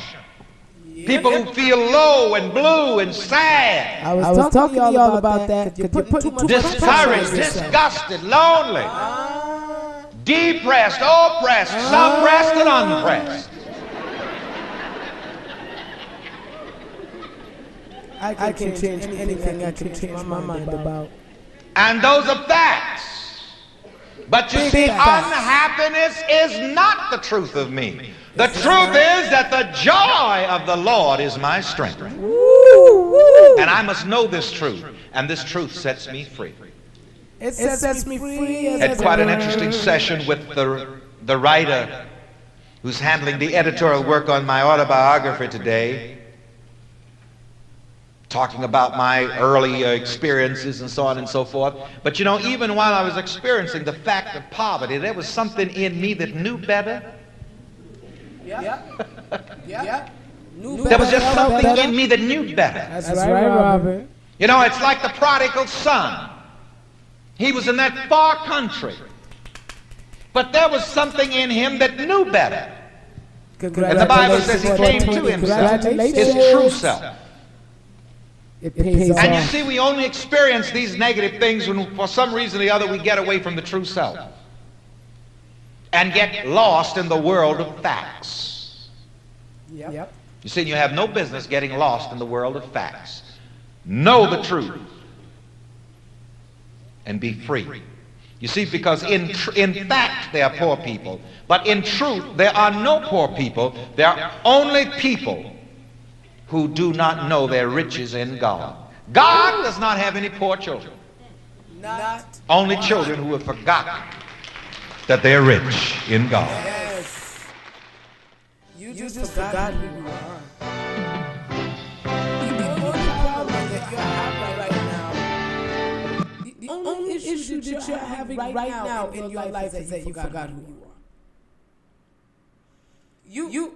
That's it. When you abandon your faith, when you abandon your and I want you to know, it's not a faith in God that you abandon or faith in some outside thing.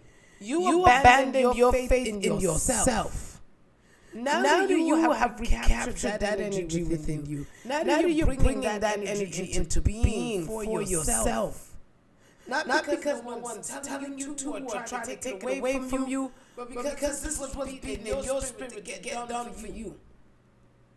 Because you are now accepting your truth for who you are and what you want to do.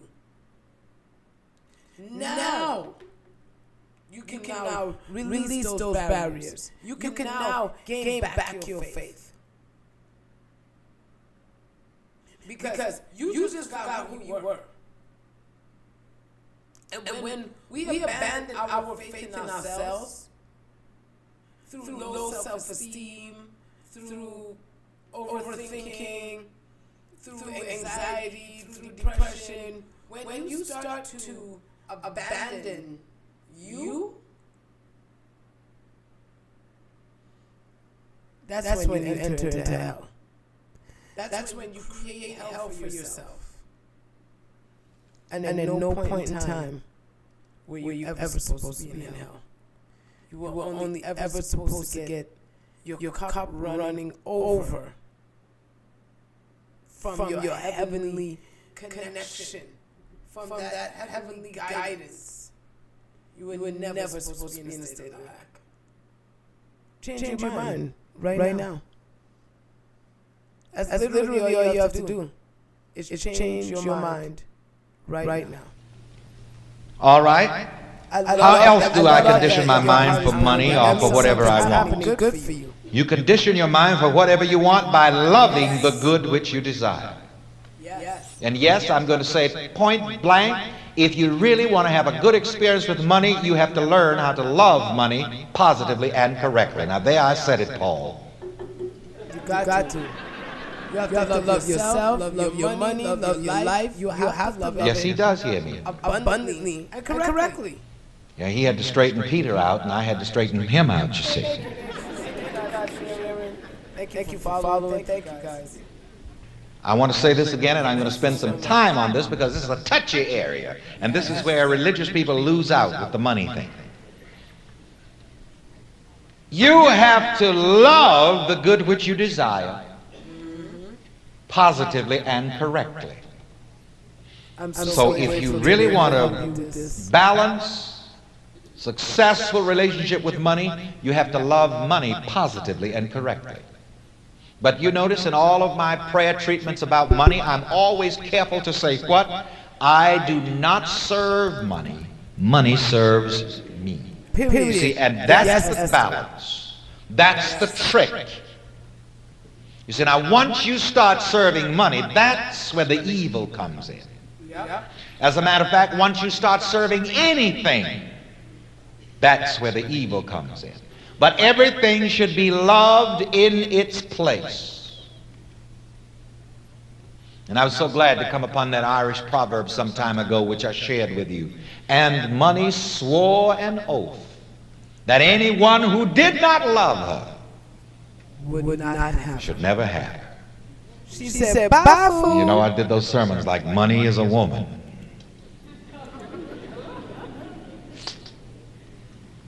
And you're going to have money, and to money condition your mind, you are going to have to come to peace with money in your mind. If you don't come to peace with money in your mind, you're going to have money troubles. If there is the slightest subconscious feeling that maybe money is dirty, you know, maybe it is evil. Maybe I shouldn't have much of it. Money will know it and will oblige your attitude. The only way you can help others is by helping yourself. Religious people have such This hangups helps about me. money that people I'm just in sharing some this. religious orders, people take the vow of poverty. But I do this every day for myself. And I started sharing it with you. And there's somebody laughing who's glad that they renounced the vow of poverty.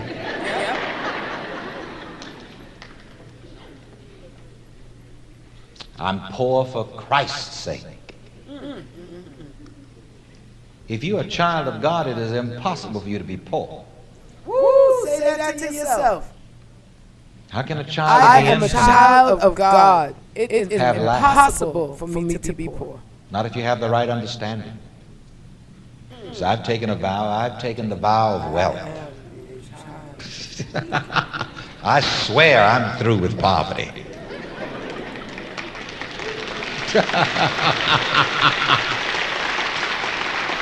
And they'd say on the street, I swear to God I had enough of it.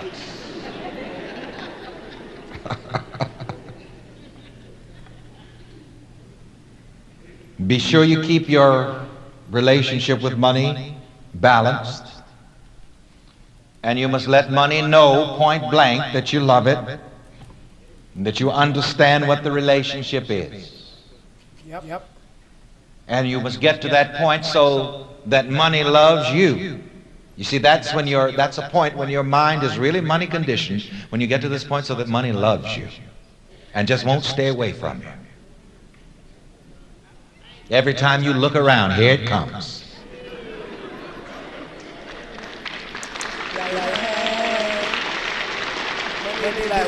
The more you use it, the more it comes. The more you enjoy it, the more it comes. See, that's another thing. You see, get in the habit of enjoying your money. The more it comes. Not simply in big ways. Some of you saying, I'm just waiting till I get me a whole lot of money, then I'm going to do this, that, and the other. Do it. Start right now enjoying your money in so many little ways. Just do it.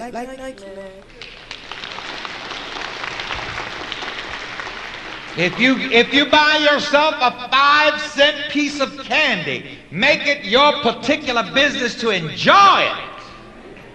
Yep.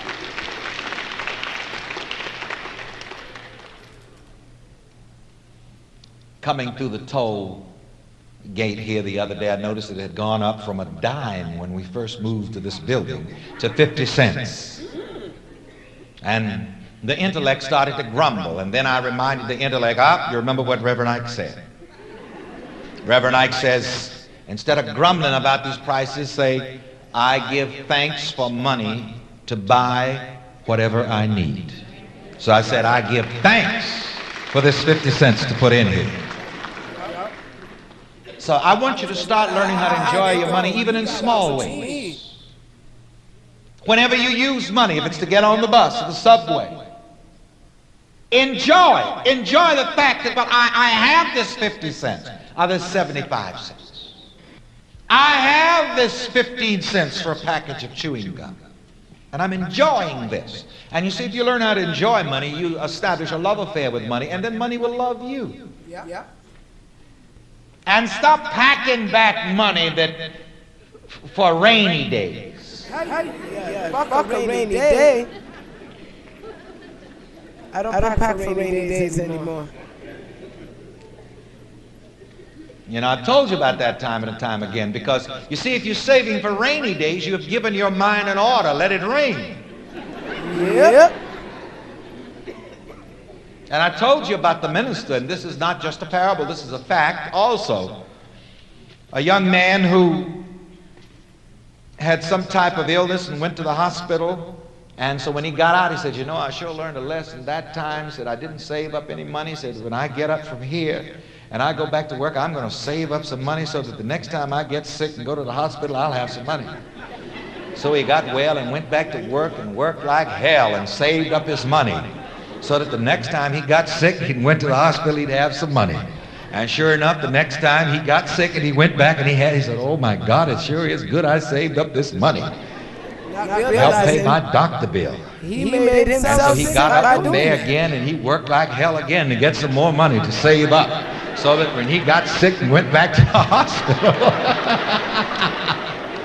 And he did that the third time. He said, now wait a minute.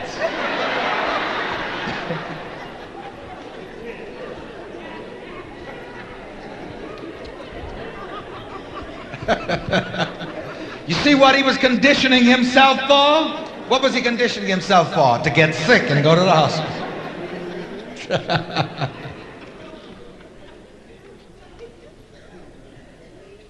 And if you condition yourself for these negatives, it's like that old doleful hymn used to say, that awful day shall surely come.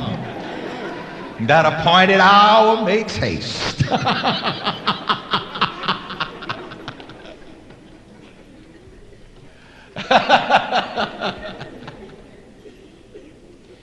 So he realized what he was conditioning his mind for.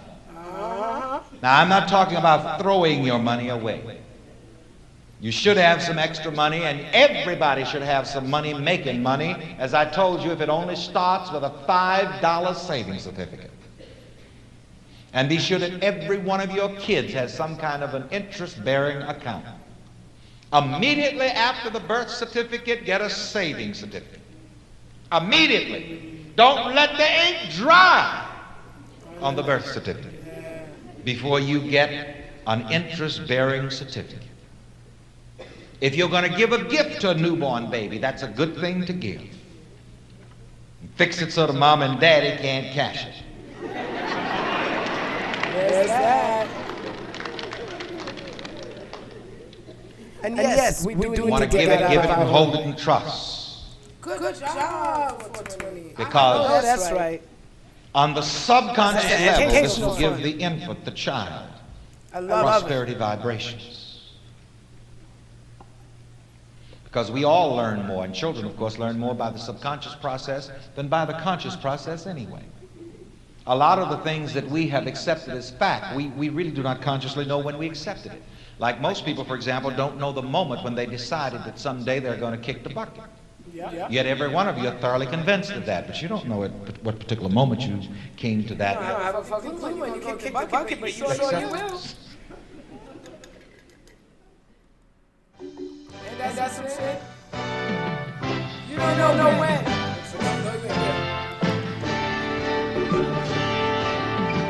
So you may not know when. You may not know when. You may not know when you're gonna find your husband. You may not know when that business is gonna open. You may not know. You don't know when. But just be sure that you know that you will. Be sure.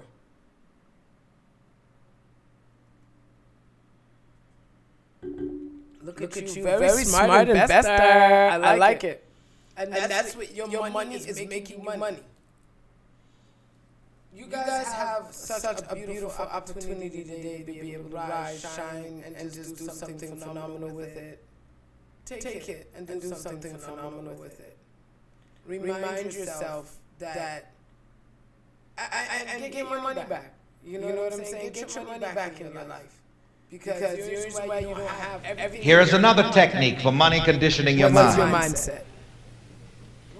You money condition your mind by mentally identifying yourself with the good which you desire. Whatever good Whatever it that is, you money desire. or whatever. Whatever it is. Health, wealth. By mentally Love. identifying yourself with the good which you desire. Learn to mentally identify yourself with money. And you should really be money conscious. Yep. Sometimes I just marvel at how unconscious the money people are. I don't know about you, but money fascinates me. And you see, here's another thing. Whatever good you desire, you have to love it and be fascinated with it. Love that 420. So write down, become fascinated with money.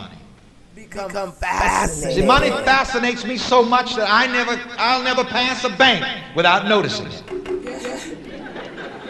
I realize I become fascinated with money. People who have money fascinate me. Exactly. They always have. And all these libraries around here, that's another thing that you can do. Go and read about the rich folks. Read about how they got rich. Read about how they lived. And identify yourself with that. See and feel yourself in that same position. Because whatever you become fascinated with will come to you. You heard that, Queen? This is how, for example, a poor boy can become a surgeon. Okay. At some point in his life and in his mind, he becomes fascinated with the idea of becoming a surgeon. One of my very good supporters in Los Angeles, California is a doctor that I'm going to have on television with me sometime, Big money. who now performs brain surgery in a hospital where he worked as a janitor when working his way through medical school.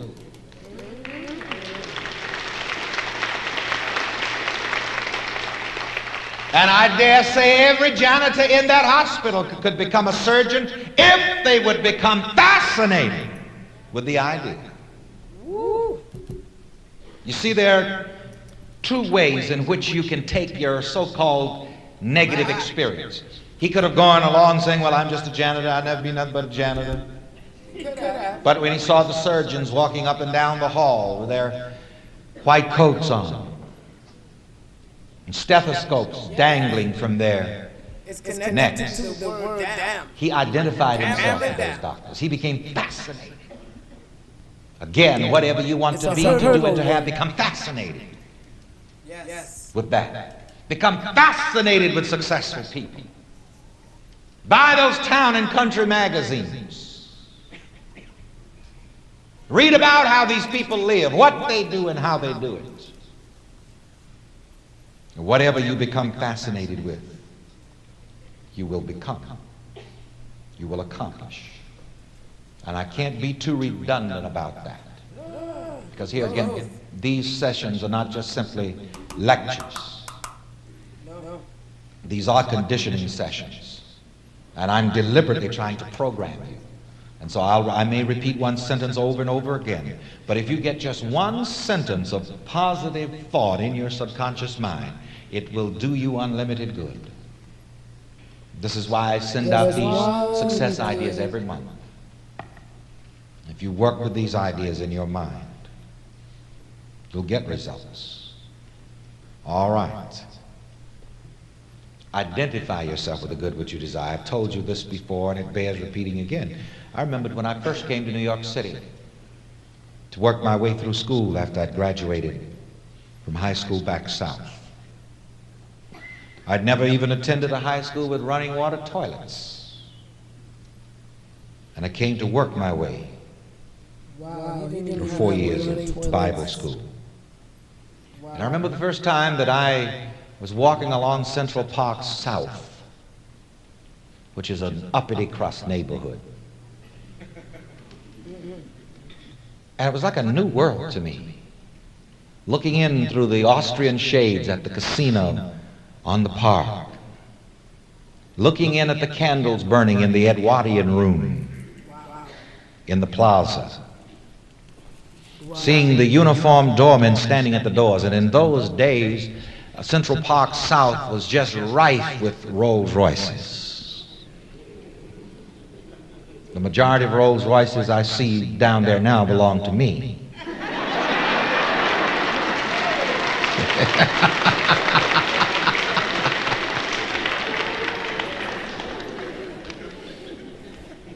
But in those days, I mean, that whole area there between 7th Avenue and the Plaza Hotel lined out with Rolls Royces. I'd never seen them before in my life, but I was fascinated by Rolls Royces. See what I told you? They just fascinated, excuse me, the hell out of me. They fascinated. All of this wealth and opulence and all of these people going back and forth into these places. Yes. Just fascinating me. Yes. I couldn't help becoming one of them.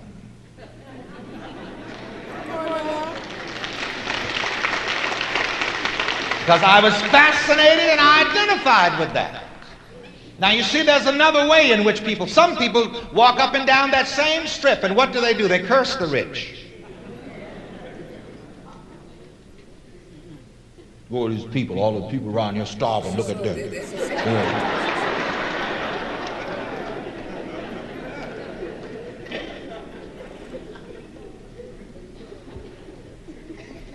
All the people in Biafra starving, look at them sitting up here eating.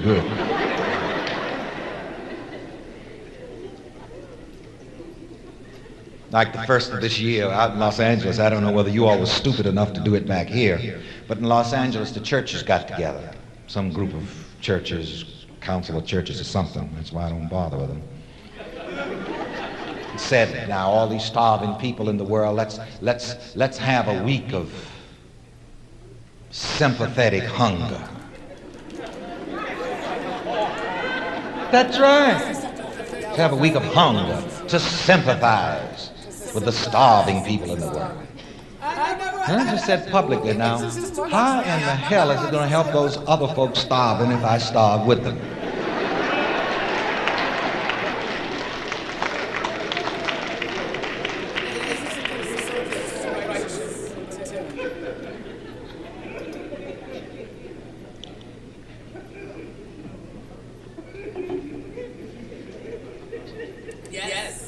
You are not going to help the poor by becoming poor. Every car ain't made for everything. You need one.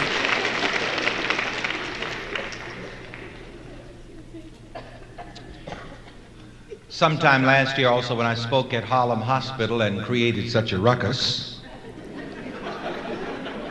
just as I was standing there, it all came to me in a flash. I was on 135th Street, and the first time that I ever set foot in New York, I lived on 133rd Street, right in the headquarters of the ghetto.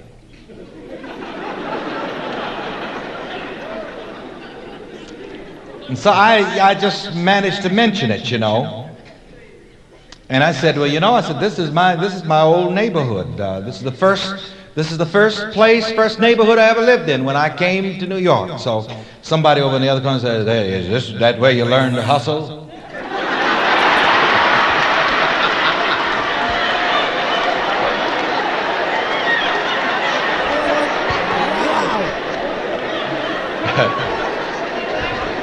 Said to myself, damn it, you better hustle.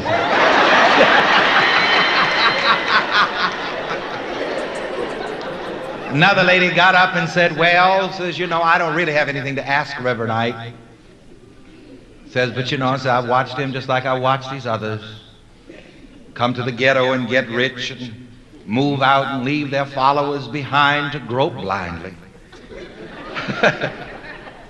I was amused because if I was still down on 135th Street stinking with cheap wine, I wouldn't be criticized.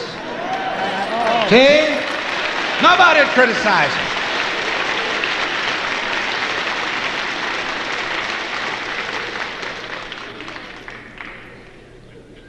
If I was a drug addict, standing in the doorway, sleeping, standing up.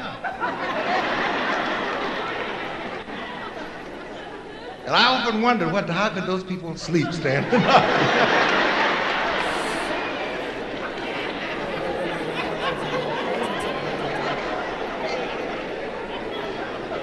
See, if I was still down there, if I'd learned all of that rather than learning how to hustle, and I was down there standing in the doorway with needle points up and down my arm, nobody would have said one damn word of criticism.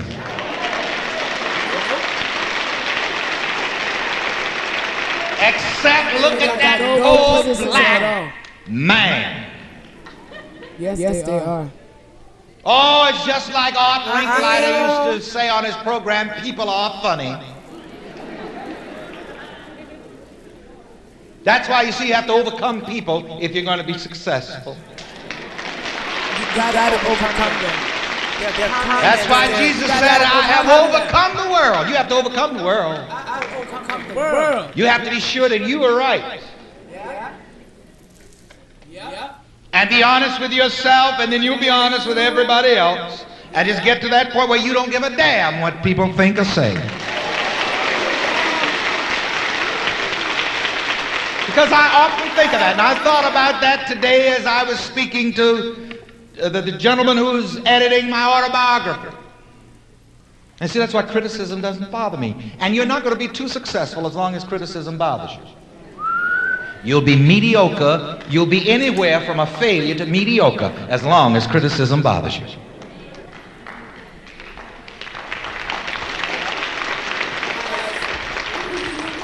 And I remember that bothered me up to 1959 when I first started this ministry on $200 I'd saved up from unemployment compensation. So I went south, and I wanted to be sure not to have anybody accuse me of wanting money, so I didn't ask for much and didn't get much. I don't want anybody talking about me, so I just won't say too much about money, but they started talking anyway. And I said, damn it, if they're going to talk anyway, they're going to pay for it.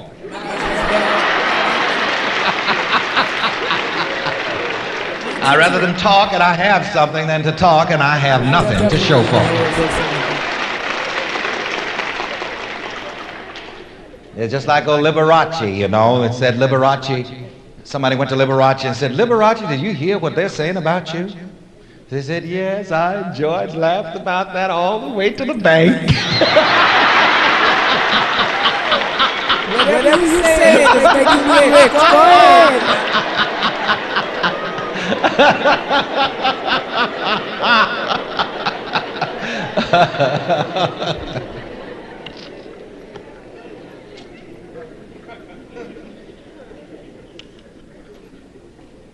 So you see, you can curse the rich. And you see, as long as you curse the rich, Reverend Ike has told us, as long as you curse the rich, you'll never be one of them. And you see, I could have gone down there on Central Park South and I could have cursed all those people in those Rolls Royces, and I would have never had the first Rolls Royce. And I got fascinated with Rolls Royces, and Rolls Royces won't stop coming into my experience. They just won't stop. That's right. Every time I look around, here comes another one.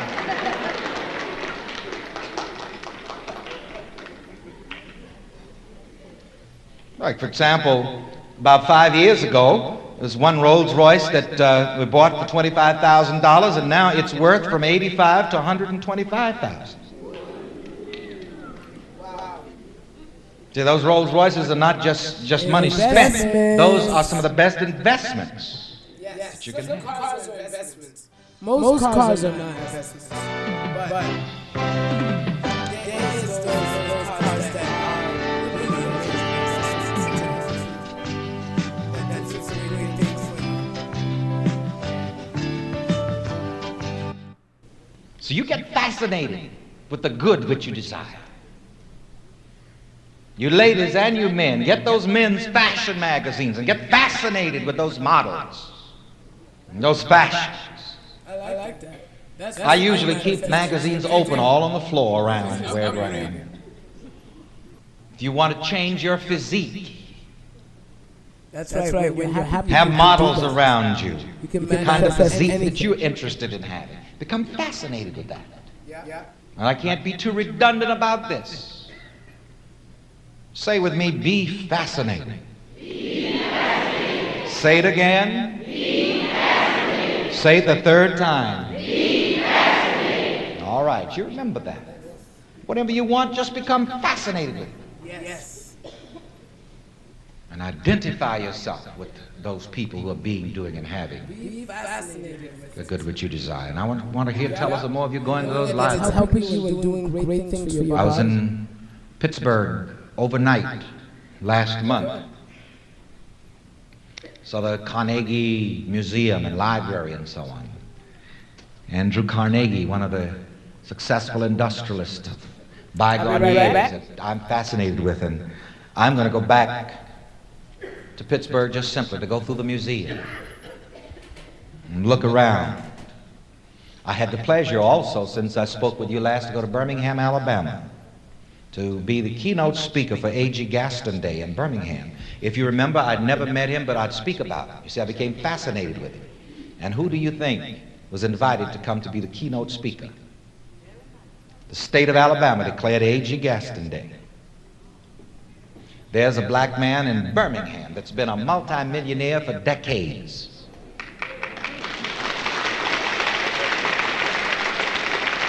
You see, I became fascinated with him, so fascinated with him until that fascination drew us together. You see, your fascination will draw you together with whatever you're fascinated with. But you see, too many times people permit themselves to become negatively fascinated. And you know, this is how the so-called, the proverbial snake charms people. You've heard of the snake that charms people? It catches a person's eyes with his shiny, beady eyes, and the person becomes so fascinated that they can't take their eyes off of the snake. You see, people get fascinated with negatives like that. Today, people are fascinated with poverty. That may sound silly, but it's the truth. People are fascinated with poverty, so damn fascinated about it, until poor people now brag about being poor people.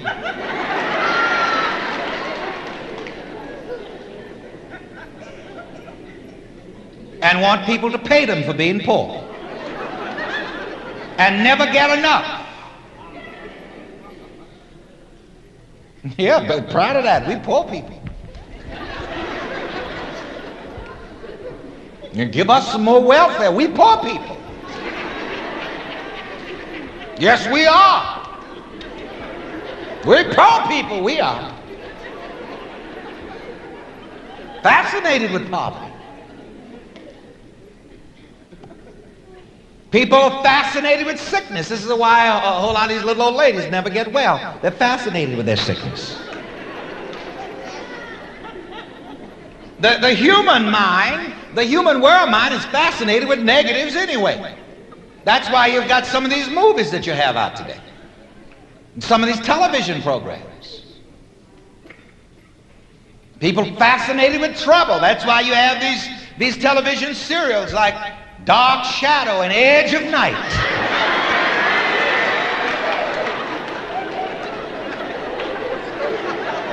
And as the world turns,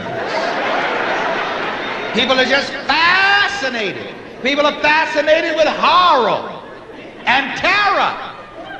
That's why we have so much horror and terror. Let some terrible thing happen, some horrible thing happen. Some act of terror takes place. All of the news media's gone to it. Running, sirens blowing. Ooh, ooh, ooh. People looking out windows.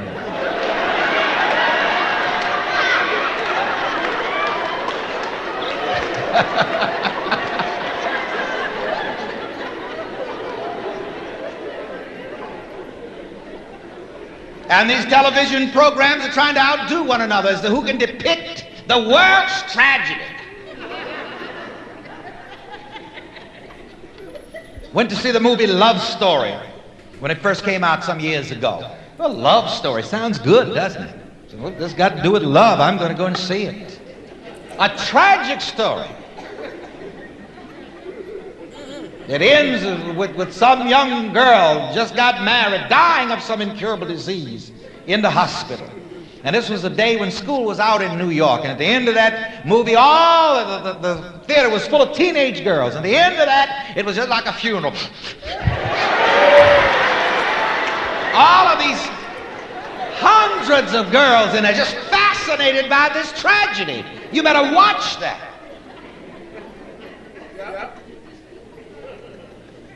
Fascinated by General Hospital.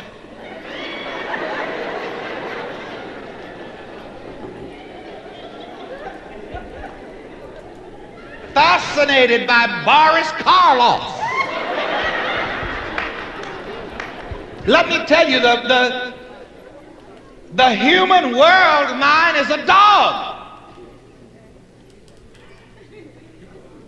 This is what the apostle meant when he said, it is not subject to the law of God. The carnal mind cannot please God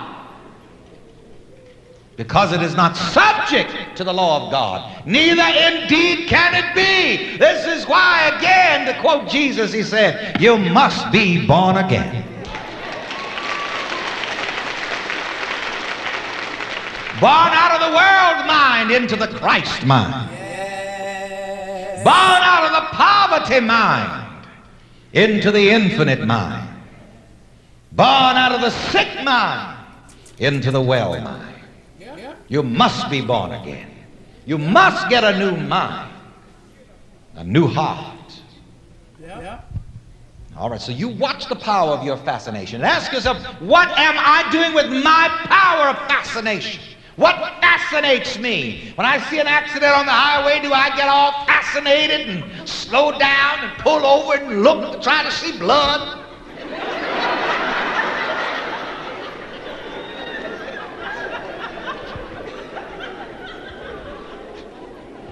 I told you, if you see an accident, if there's anything positive that you can do, you should do it. If there is nothing positive that you can do physically, walk on by, send a good thought, and go on about your damn business. You don't help people by just looking and staring and gazing. And you don't help yourself because you draw some of that same thing to you. Like these people who are fascinated with fire. Some of you, every time you hear the siren blow, you got your head out the window. Because you just look and see if it's your building. If it's not, then you...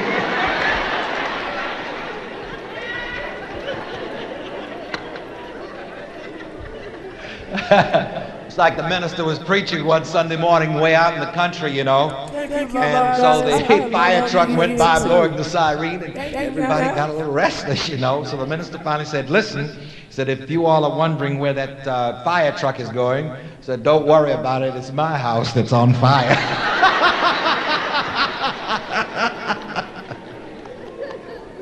But it's a good thing. Ask you, what am I fascinated? You can tell what you're fascinated by the way you react to your newspaper and by what you look at on your television screen.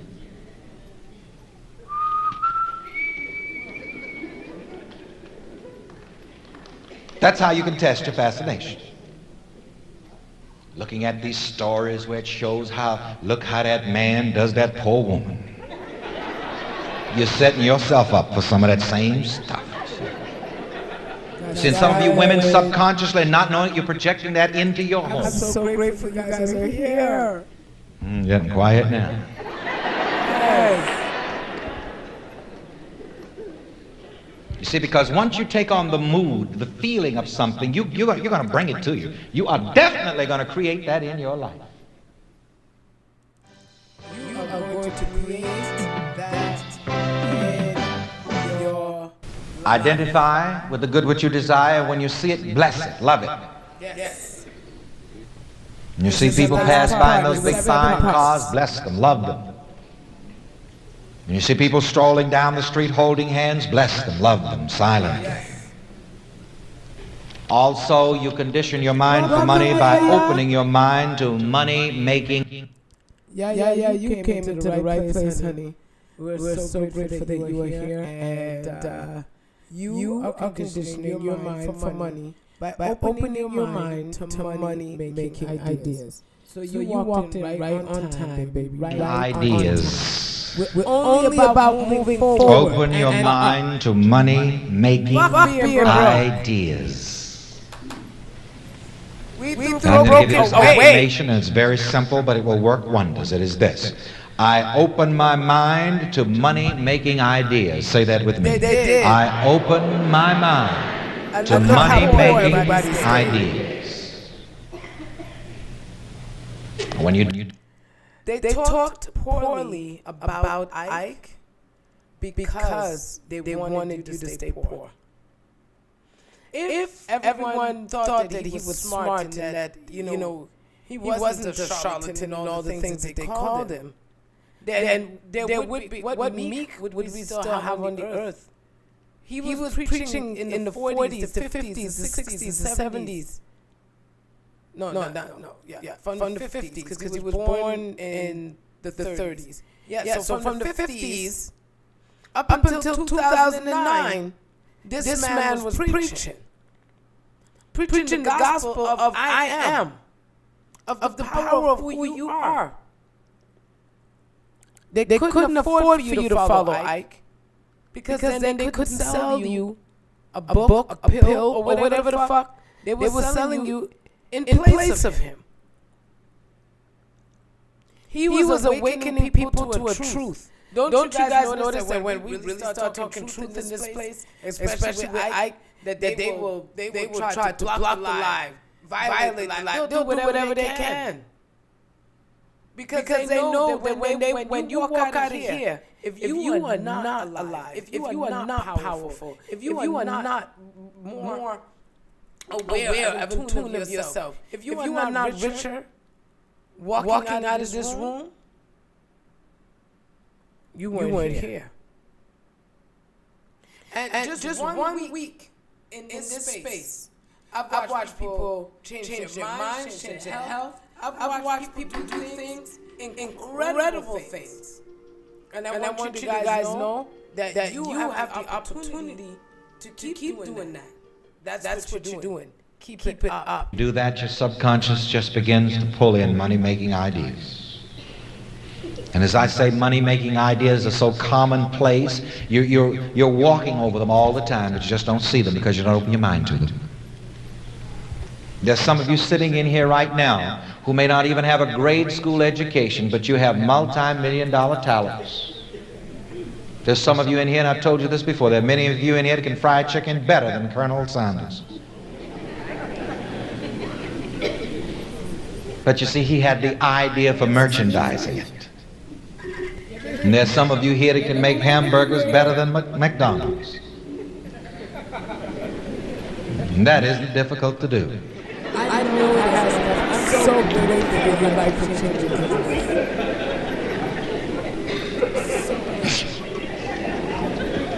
But McDonald had the merchandising idea. And that's what made the difference between a hamburger and a multi-billion-dollar industry. You see, that's another thing about people. So many times people think that in order to make a lot of money that you've got to have some fantastic idea or some fabulous amount of money. And I've told you time and time again that millions and billions have been made out of just the simplest idea. A mustard seed. One of the most successful corporations trading stocks on the New York Stock Exchange is McDonald's, all based on nothing but a damn hamburger. And make a lot of money. And it's not that great a hamburger either. Can you imagine that? See what I'm telling you? What's the difference? The idea. The merchandising idea. I have one housekeeper. She's always here. Won't call her name. But there's some things that she cooked that are just out of this world. And with the right merchandising idea, there's no telling what could be done. She could have been in next round. There's some of you sitting here with just simple, everyday talents. But they're talents. And how do you receive these ideas? By opening your mind. Yes. And just a simple statement, I open my mind to money-making ideas. It will set you up. Yes, it will. I was happy to read the other day about the Marriott chain of hotels, which is a multi-billion-dollar industry now, started from a root beer stand in Washington, D.C. And many of the great money-making industries came from just little simple ideas. Yes. But the big mistake that people make, as I say, is to think that in order to make money, you've got to have some grandiose scheme. You don't. You don't even. Or some world-shaking. Actually need physical money. Place your hands in a receptive position and just simply say, I open my mind to right ideas. I open my mind to right ideas. I open my mind to money-making ideas. I open my mind to money-making ideas. In Atlanta the other day, Yes.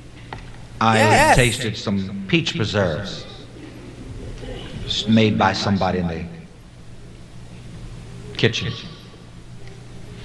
And because I'm money conscious, I tasted and I said, wow, think of the money that could be made off of this. I said it would be expensive, but you know, there are still those people who want better things and who are willing to pay for it and who can pay for it. No matter what you're doing, there is always somebody that is willing to pay for it. The only people that are going broke are those people who have conditioned their minds to go broke. That's right, Robin.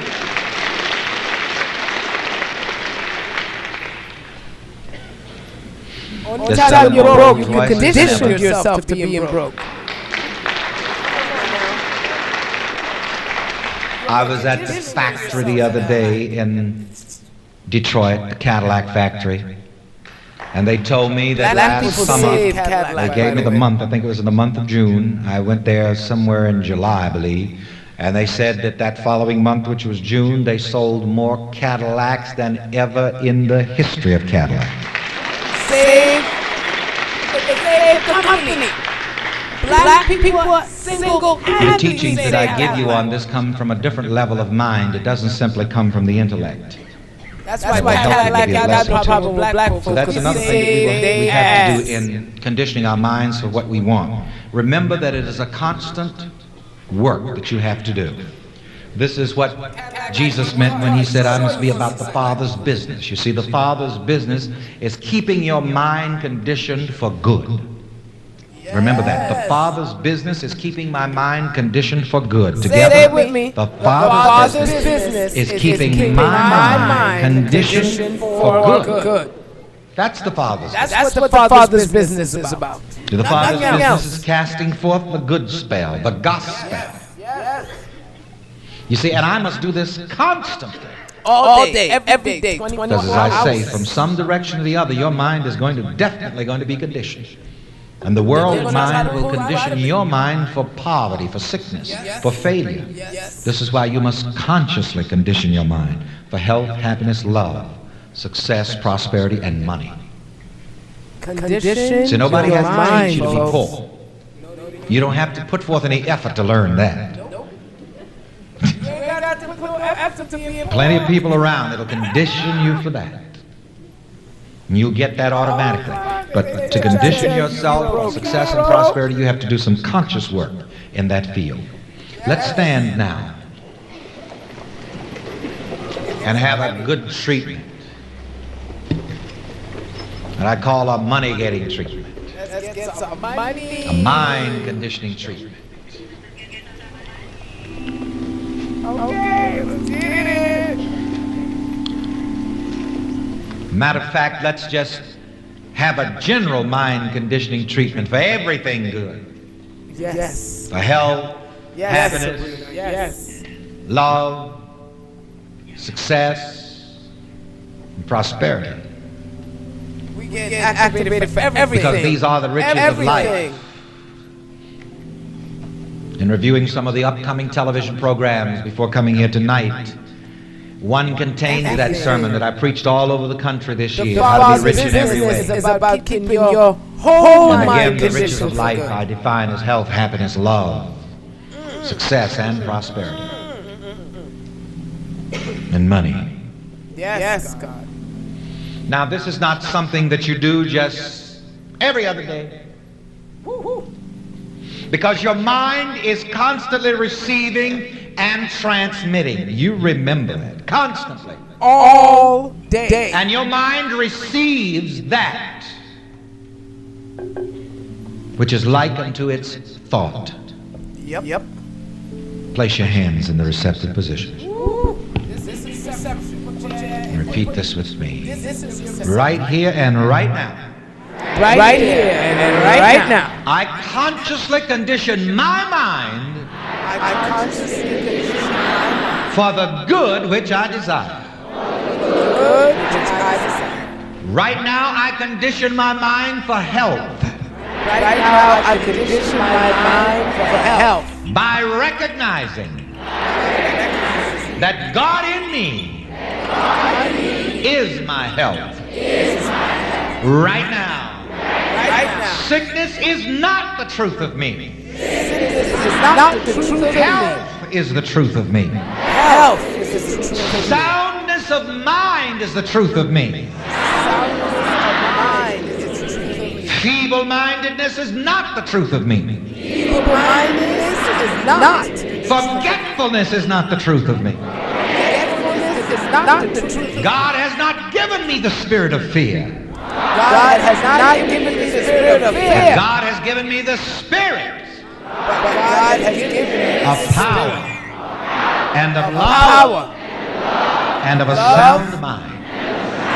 Sound. Sound mind is the truth of me. Sound mind is the truth of Health me. is the truth of me. Health is the truth of me. Strength is the truth of me. Strength is the truth of me. Weakness is not the truth of me. Disease is not the truth of me. Truth of me. God's perfection, God's perfection. God's soundness, God's soundness. God's wholeness, God's wholeness. God's completeness, God's completeness. God's totality God's totality. are the truth of me. Are the truth of Thank you, me. God in me, God in me. for health. I condition my mind for health right now. I condition my mind for health right now. I consciously condition my mind for happiness. I consciously condition my mind for happiness. Depression is not the truth of me. Depression is not the truth of me. Discouragement is not the truth of me. The joy of the Lord is my strength. The joy of the Lord is my strength. The cheerfulness of God is my strength. The cheerfulness of God is my strength. Thank you, God, in me. Thank God in me for this happiness. for this happiness. And I share this happiness with everyone in my world. And I share this happiness with everyone in my world. Thank you, God, in me for happiness. That's all I'm doing. I'm just sharing my happiness. Love is the truth of me. Love is the truth of me. There is nothing unforgiving in my heart. I cannot afford to hold anything against anybody.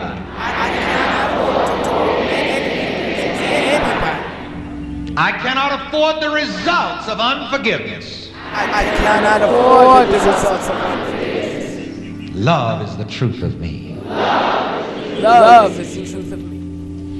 And this love brings me together with all of the right people. All of the right people. For every right purpose. Thank you, God, in me. For love. I condition my mind for love. I love and I am loved. In divine order. I consciously condition my mind for success and prosperity.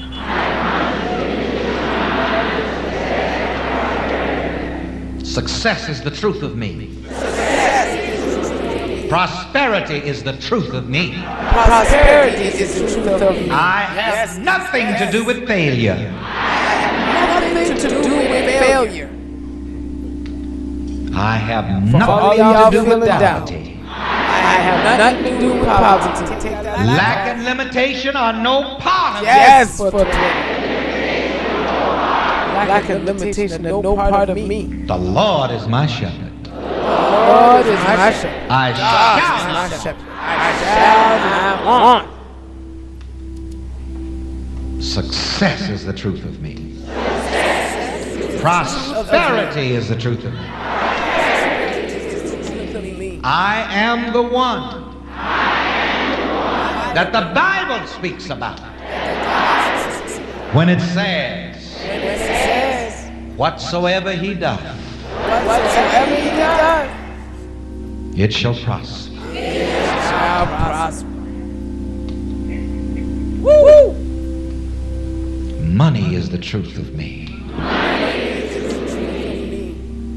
Money is my getting power.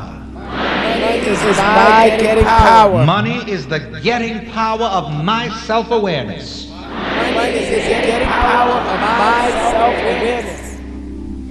And whatever I am conscious of having, I draw this good unto me. I draw this good unto me. Therefore, I see and feel myself having money.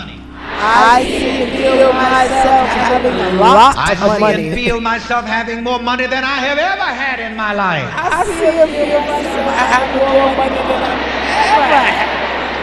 I see and feel myself having so much money I see and feel myself having so much money. that I have to find new things to do with it. I have to find new and exciting This things is to do with it. exciting. I am fascinated by money. I am fascinated with wealth. I am fascinated with wealth. I am fascinated with success. I am fascinated with prosperity. I am fascinated with prosperity. Fascinated with love. Fascinated with love. I am fascinated illuminated with health and happiness. I am fascinated with health and happiness. And I draw this good into my life more and more. And I draw this good into my life more and more and more. I enjoy money. I enjoy money. I see myself enjoying more money more than ever. I see myself enjoying more money more than ever. I see myself enjoying money in new ways. I see myself traveling to new places. I see myself traveling to new places. Buying new clothes. Buying everything new that I desire. I am excited about having money.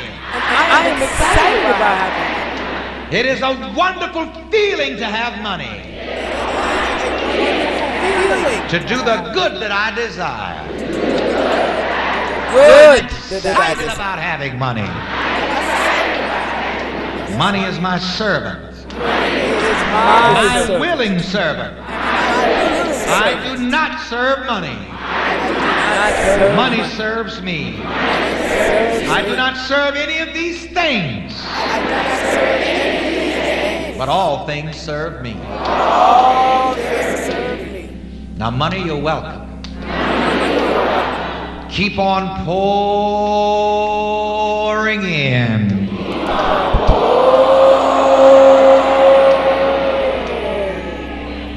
And I see money. Yes, And I feel money. and I feel money. Pouring in. I see money. And I feel money. Pouring in. Money making ideas. Keep unfolding in my mind. I see myself with extra money. Surplus money. And money making money. Money making money. Money making money. Money making money. Money making money. Money making money. Money making money. Money making money. Money making money. Money making money. And I'm fascinated by money. Thank you, God in me. God in me. And now I bless you with the blessings of health, happiness, love, success, and prosperity. Good evening.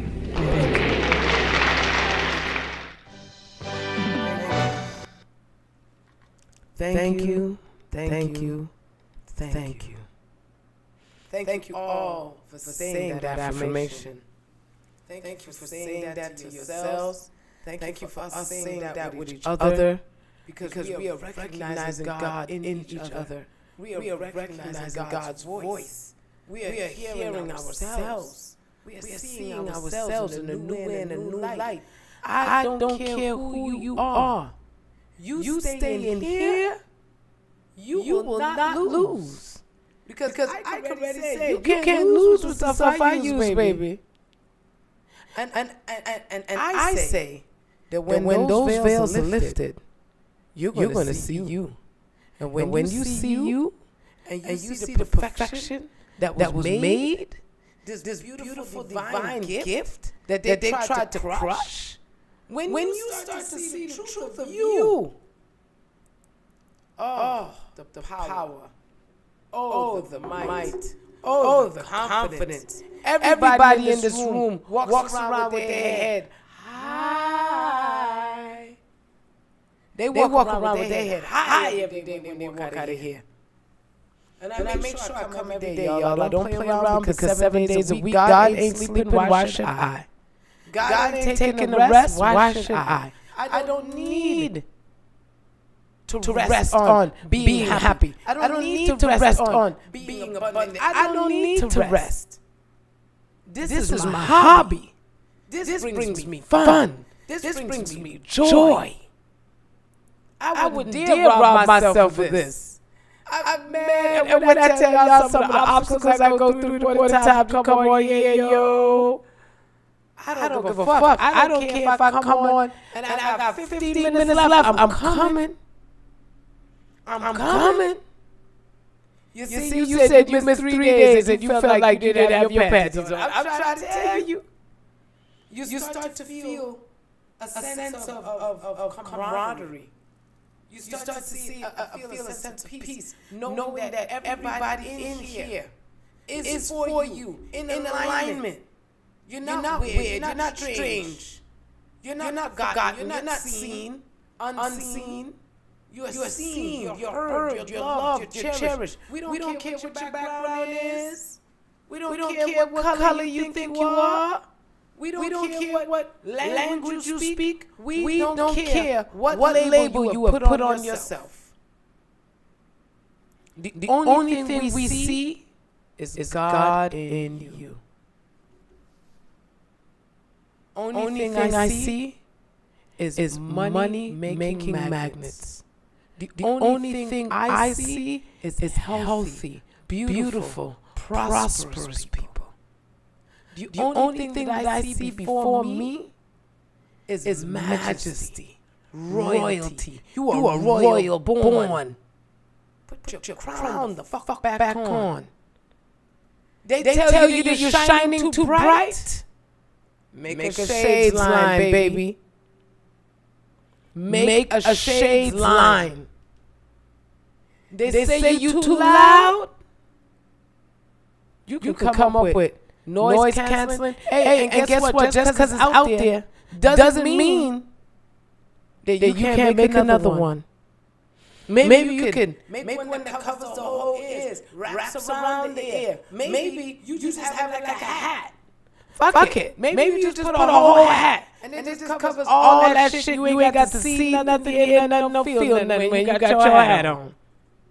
But every day you are a creator. Every day you are creating. Please make sure that you create within you what you truly want. Stop telling yourself you're not this and you're not that. You don't want this, you don't want that. Fuck that. That is not serving your life. I want you to start to speak life into you. I am money. I am money making ideas. My mind only works with great health. I don't know nothing else. Only what works for me. Because what I eat don't make you shit, y'all.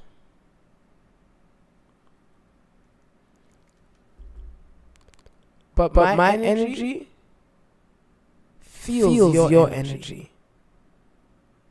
Let's make sure that we become the collective, the part of the 75,000 to change the world. All you need is 75,000 positive, well-functioning, happy people on this planet. I mean, genuinely positive people who know who they are, who know that God is them, who know who they are in flesh, spirit, mind, and body, knowing that they have full control over every circumstance. You want that job? Take it. That's my job. I'm so grateful for this beautiful opportunity that allows me to be able to make amazing money and be able to shine. I'm able to shine bright in that opportunity. You don't like your job right now? You can change that energy right now. All you have to say is, I'm so grateful that the opportunity that I have in front of me makes me the money that I need. Helps me. And it's helping me to step into my own, step into the next plateau of my life. I'm grateful. Start to make sure that you are putting the right energy out there about everything. You're the one in control of this. You're the one in control of this. You're the one making this happen. You are the caregiver. Yes, you are the healer. You are unity. You are the one that's uniting everything. You are part of the 75,000 people that is literally shifting this planet. We're giving back to everything too. I'm giving back to everything. I give back to every human being. I don't care white, black, Spanish. I don't care if I don't care. I don't care if you're talking like this. Me not care if you talk like this, neither. Me not care if this is your accent. Can't understand you. I don't give a fuck if you talk like this. I don't care. I don't care where you come from, darling. I don't care what your background is. I don't care how much money is in your pockets. I don't care. Every element of you, c'est parfait. You are perfect. And everything that they told you that wasn't perfect about you, when you spell the words imperfect, it still says I'm perfect. Don't let them trick you out of your place. Don't let them trick you out of your position. Don't let them trick you out of your light. And Esther, you queuing up right now because that song is about to hit. And then there's one line in that song that just keeps reminding me. Like I took all my hurt. I took all my pain. I took all my sadness, all my lack. And I claimed it to be. I claimed that to be my strength. That wasn't my strength. That was not what was making me strong. It was the power of I am in me that was making me strong. It was the fact that I kept on telling myself I am strong. And when we wear our hearts on our sleeves, sometimes we forget to see the rhythm of it. Sometimes we forget to see the power of how this thing beats. It's time. And I'm grateful that you guys are getting those reminders today that, hey, yo, oh, hey, paisan, you are perfect. And you get to claim that today. Claim your perfection, claim your great health, claim your prosperity, claim it. It's yours. And there's nobody else that deserves to show off this energy more than you. Your government has no right to stop you. Your husband, your wife, your parents, your lacks, your limitations. Nothing has a right or can stop you. And so we have a beautiful guest. We have pages and quiet. He's coming right in with it too. I love this. Oh. I was like, he's coming right in with it. Oh, girl, that's my new song. I was silently listening to it real quick. I was on mic already. I'm sorry. No, I love this. I love this. So Esther is one of the people that has been changing her life in this place because there's a passion that is in her, and the reigniting of that passion is so powerful to watch in real time. Because you look at Esther and you think what a simple little white girl. You would never think that she had all of what she has in her.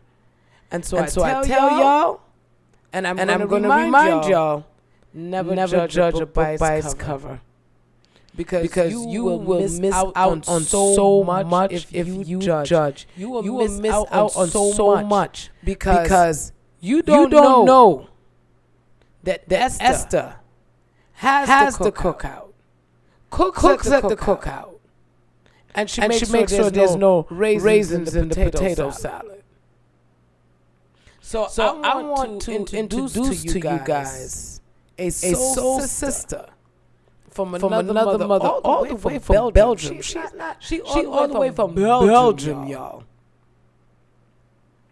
And yet the energy that she puts into her music is exactly the evolution of music that we need to go in. And she's Dutch, by the way.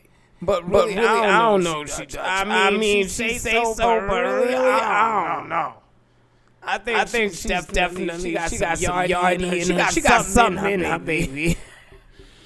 I feel like she just said fuck the sun this time. That's all, Esther. I think you just said fuck the sun, and that was it. You know what I'm saying? Because when I tell you that, man, what a beautiful soul. And that's I'm so grateful for you for showing up in this space, and for putting out the music that she puts out, because as soon as you hear it, y'all don't understand what I mean. For those of you who haven't heard it, welcome. Sit down, take a moment and listen to this. And for those of you who have, you know as the beat hits. My energy starts to shift. I could feel my hair stand up all around my spine. It is the true essence of what music is supposed to do for your soul, which is to uplift you and remind you of the power that you have. So Esther, if you don't mind hitting us up with your grace and your glory, and we plan on making this song as famous as we can. I'm going to play it in this room, and then when Esther's ready, we're going to start snipping it up and placing it on Facebook and getting it everywhere out there, because this is the type of energy right here that we need to stay in. So Miss Esther, please do. Okay, thank you so much. Oh man, sometimes you speak what I think, and then I sit here laughing. I'm like, what is going on? I know this woman. Dude, it's good. We got this distance, girl. Let me shut up. Anyway, this is for all you beautiful women, you beautiful sisters, you beautiful goddesses. Please sit back, relax, give yourself these 5 minutes to take it in. This is my gift from one sister to another. Here we go.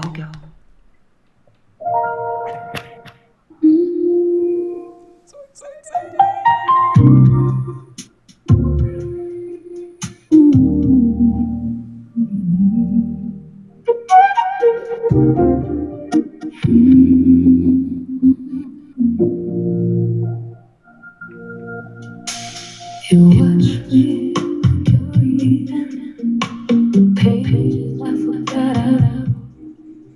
Quiet gaze cuts through chaos, finds a place my secrets glow.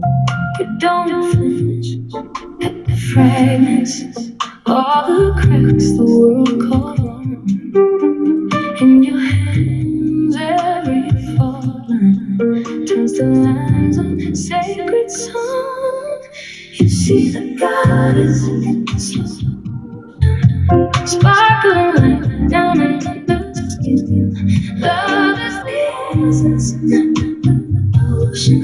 You feel my energy letting while the cold world turns away from all this truth. You hold my light, you hold my light. Like it's the only thing you'll ever.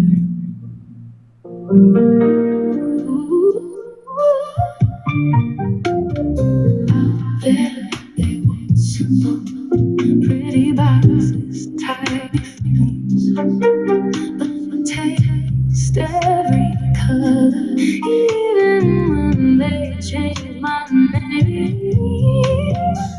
You say, let them shiver in the frost of what they feel.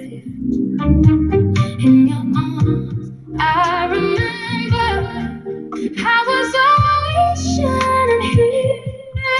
You see the goddess, slow motion, sparkling like diamond under the skin. Love is the essence of love.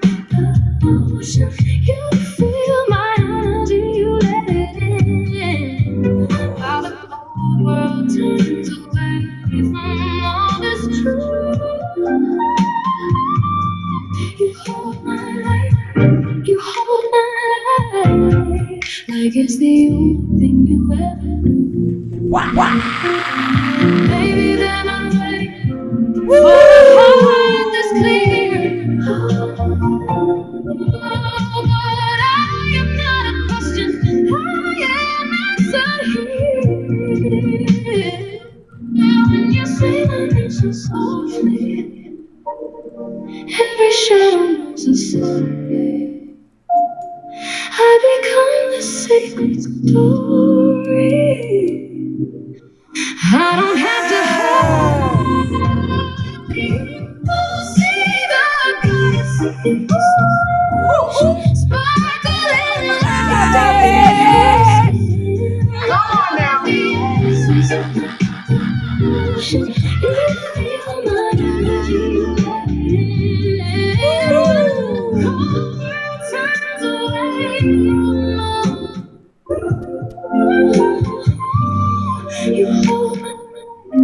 You hold my life like it's the only thing you ever do. In your eyes, I remember I was always patient.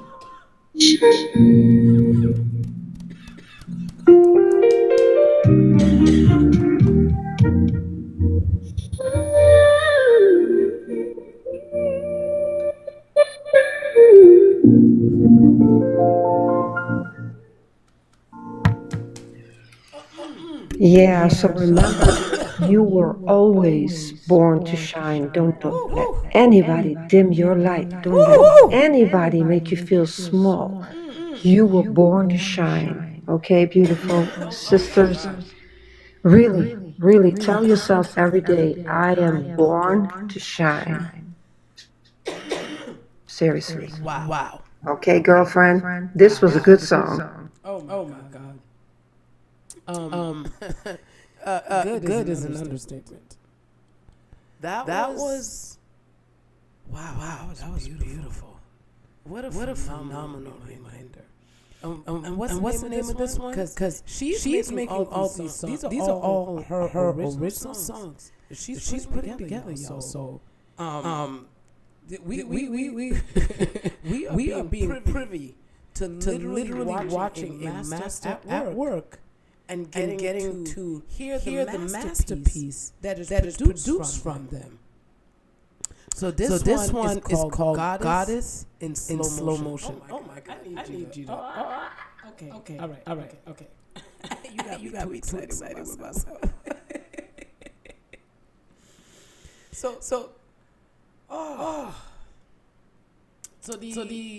a song. The first song that you played for us, Esther.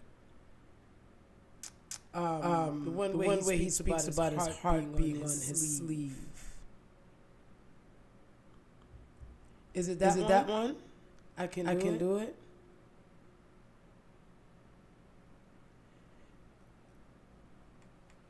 Can you? Just don't like type. Don't type. Yeah, 3 keys to remember. That's the song. If you don't mind, please. Oh my God. Yo, everything she played this beautiful dance song for those of you guys who like dance music. Now, I'm a little bit nervous. But when she played that song, I was busting out my seat. I was like, yo, I see the video, I hear it on the radio, I'm ready. Like this, we are being raised with talent right here, y'all.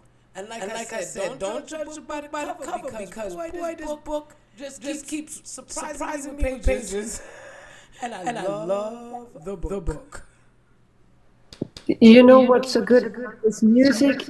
It just lets you sit there and be taken by the moment.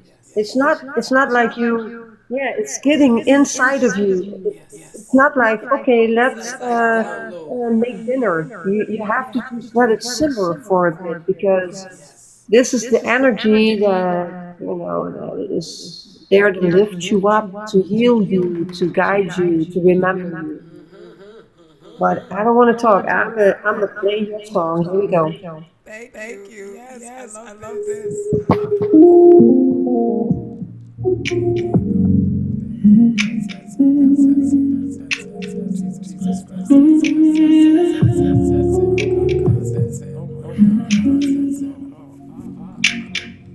I have my heart like bone, caught it strong, caught it light. The weight of all that garden, can my heart have it left? You look straight through my stories, past the names and the scars. Says love is not your memory, you're the sky, not the lies from vulnerability. Heart on my sleeve, brutal honesty. Say I'm scared to believe. Surrender in the fight, falling back into the quiet inside. Please to remember who you are, eternal light. You are eternal light. Every truth that kept hidden turns stone in my chest. Every knife that I fastened uncovering my pride. When I was broken hands and reply. The space that holds the broken, not the break, not the life vulnerability. Heart on my sleeve, roll to honesty. Say I'm scared to believe. Surrender in the fight, falling back into the quiet inside. Please to remember who you are, eternal light. In the passing human light, so I lay it down on my clever little ground. Every story, every time,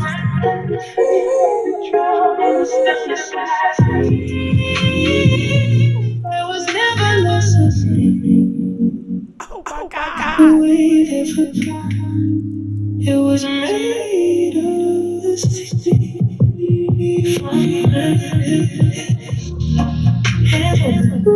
Heart on my sleeve, saying what I'm scared to believe. Surrender in the fight, falling back into the quiet space. 3 keys to remember who you are, eternal light. Having one brief view.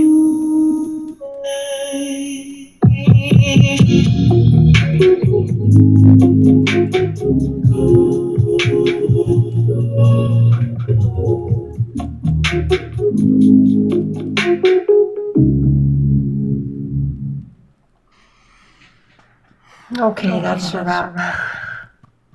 Woo-hoo.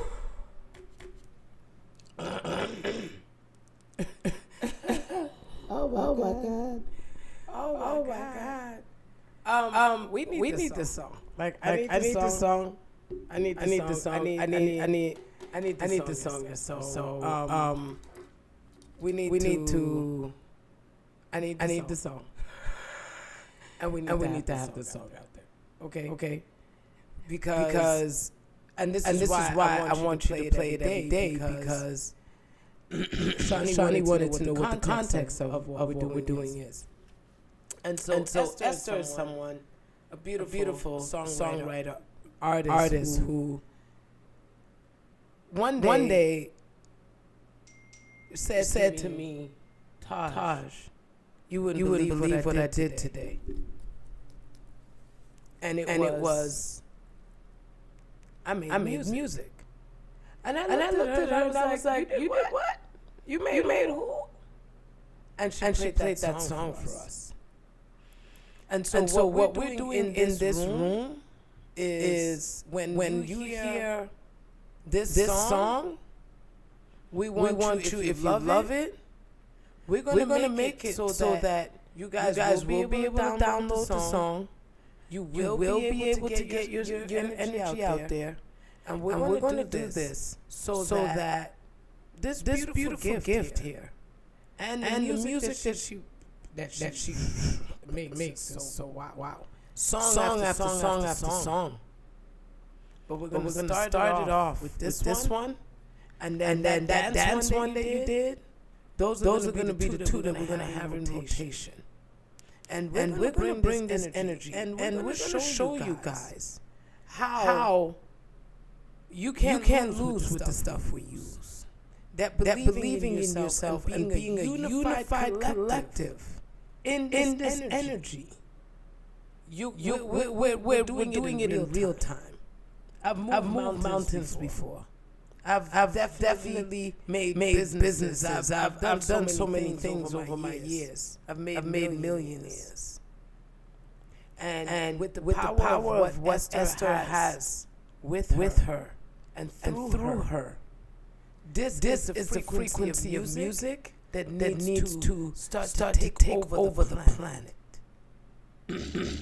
And sometimes it takes a different face to show you a new avenue in an old style.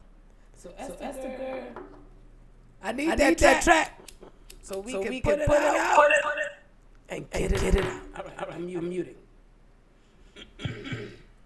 Yeah, I'm working on a few things so I can sample the songs I have. Someone told me that you need to put a good amount of songs on the website, not just 2 or 3. So, you know, just to be right. Yeah. And yesterday I actually listened to the dance track, but there's a version that also really good that I really would love you to hear, and I'm sure that you cannot stay in your seat.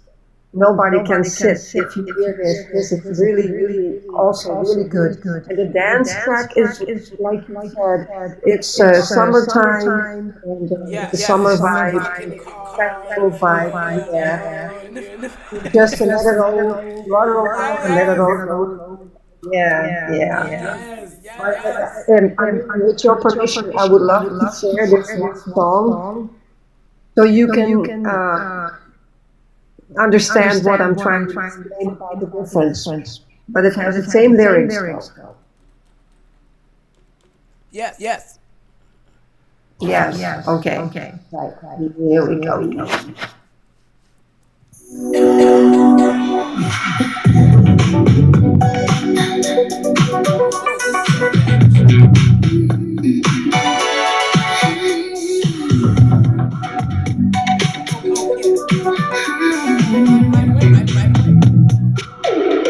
My voice cracks. 2000 every virgin diary, light scattered. I'm not hiding in the shadows. I'm not dressing up the fake. Something deeper moves before. So we stay here. It's not looking me, it's you. I remember there's a door in my chest and I'm trapped to God. I return to the voice of left. No resistance to the feeling of it. Stop.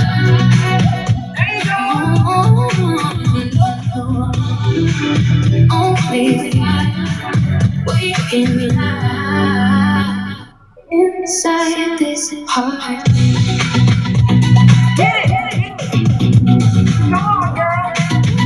Guys, it's a party! Every hunger, every try to control it, but it's losing power now. There's a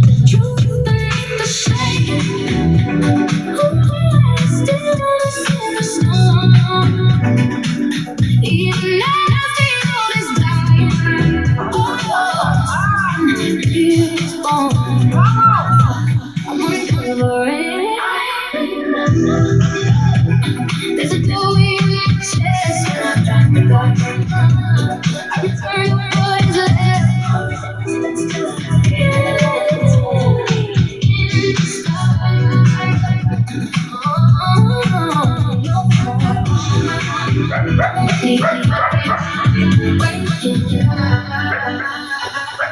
inside this heart. I'm sorry, I'm shit I used to be. There's a place underneath it, breathing quietly to me. And every keeps open, never love brings me home. I was never so scared, I was buried under no. I let it all go.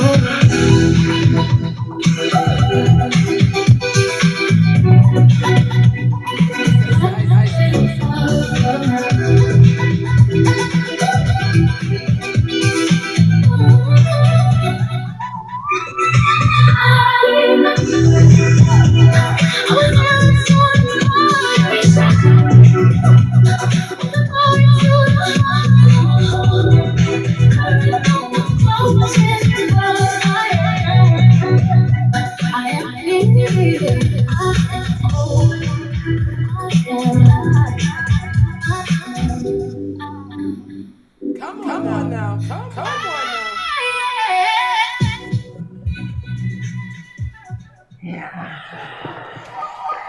Yeah, that was the other version, and I think it kicks in too. This is the type of vibe you just can't sit still. I mean, I'm sitting here shaking on my chair, holding the phone to the speaker, and I just want to get up and dance. You know what I mean? I couldn't help it. I love this. I couldn't help it. Yes. I love this. I mean, I was like, yeah, no, you have to move. I realized with the energy of you, Esther. There is a movement. Like I don't care if it's fucking R&B that she's putting on. She's putting on a little pop. She's putting on some dance music. Every single thing, you feel like you need to move. Not, and it's almost like something's whispering in my ear. Get up, move. You have to move your whole body. Like you have to move everything. You have to lift up your hands. You have to tap your foot. Like you have to move your whole essence. So that everything that's pouring in from this crown can shimmer all the way down to your toes. So what you're putting out there, babe, is something that is really. It is what it's meant to be, which is powerful. It's just powerful.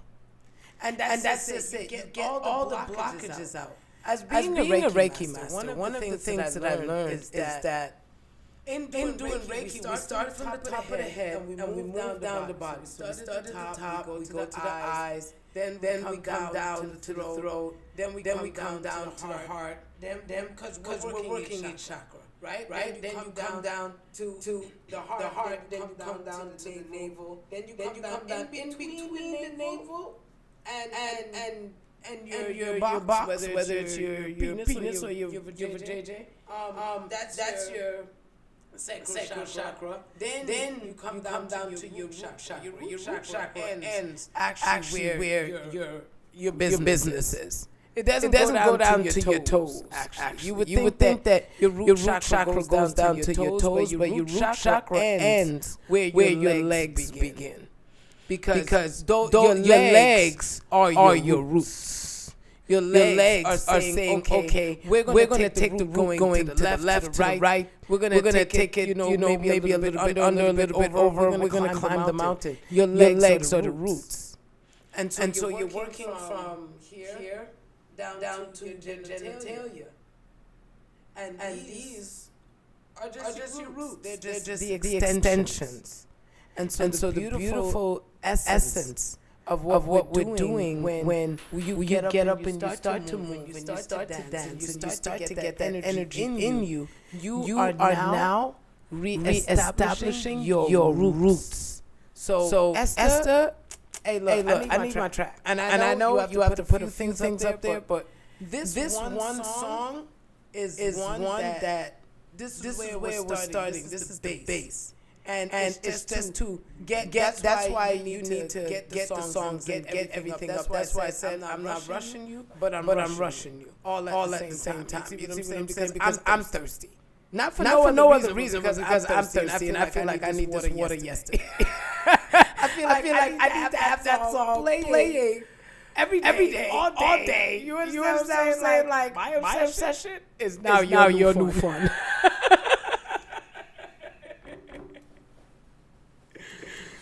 Oh gosh. Go ahead. I don't know what to say.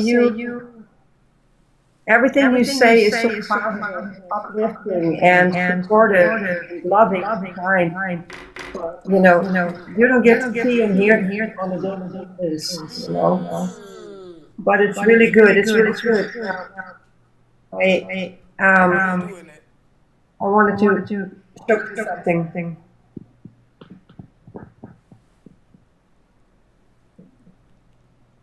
Oh wow! Look at you! Wow!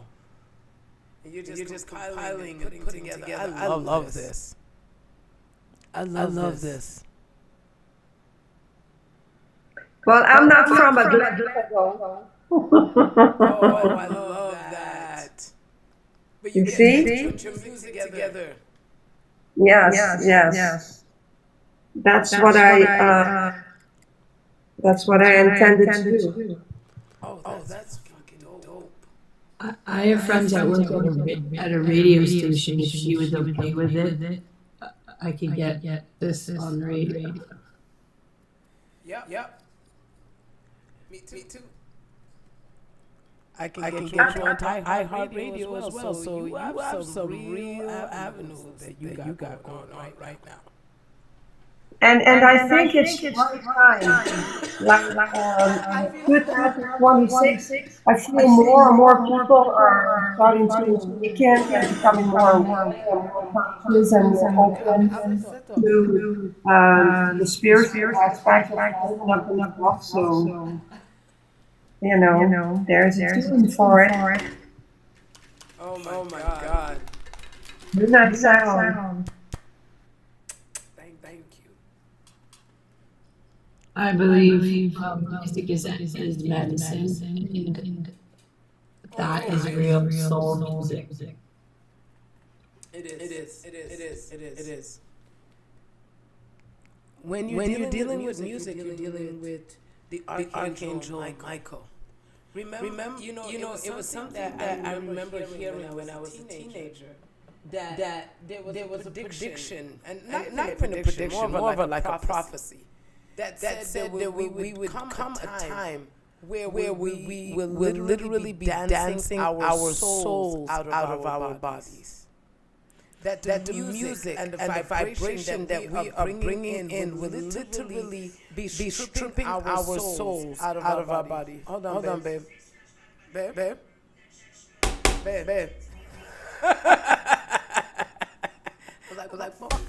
Fuck my life right now, goddamn it. Your vibration and what you listen to. I listened to the music that I was listening to when I was a young girl. One of my favorite songs was I know he's somebody else's guy. That's the lyric. That's the first lyric. I know you're somebody else's guy. Yo, I used to be singing my ass off. But I was cheated on in every relationship. Isn't that interesting? And I was always the other woman. He was always somebody else's guy. He presented himself like he was nobody's. But when it came down to it, he was somebody else's. And so I was literally singing my own joy out. I was singing my relationships. I was singing the pain that I was going to experience. Long before I even knew what love was, long before I even understood what I was doing. And so you guys paying attention to music is so important. so important. So we're gonna cut for the day. But Esther, I need you to play that song again. I'm gonna ask you to play it one more time because that's the song that we're just that energy of you because it's so very personalized to you as a person. Okay, it is vital for you to understand that just that line. The fact that you took all that hurt and you acted like that was what made you strong. No. You have supreme strength in you. And that hurt is to be released so you can find your true strength. So thank you, Esther. And after she plays the song, we're going to head out for the day and we're going to just vibrate in this high energy that's being put out. And then we're going to do it again later. In 7 a.m. to 10 a.m. once again. The first the one that you just played. In can, I think it's in can. Did I get it right? The one that I played at the very beginning, is that the first one? No, the one that you just played. Oh, the dance. No. The last one, the R&B one. The first song that you played for us in the room that day.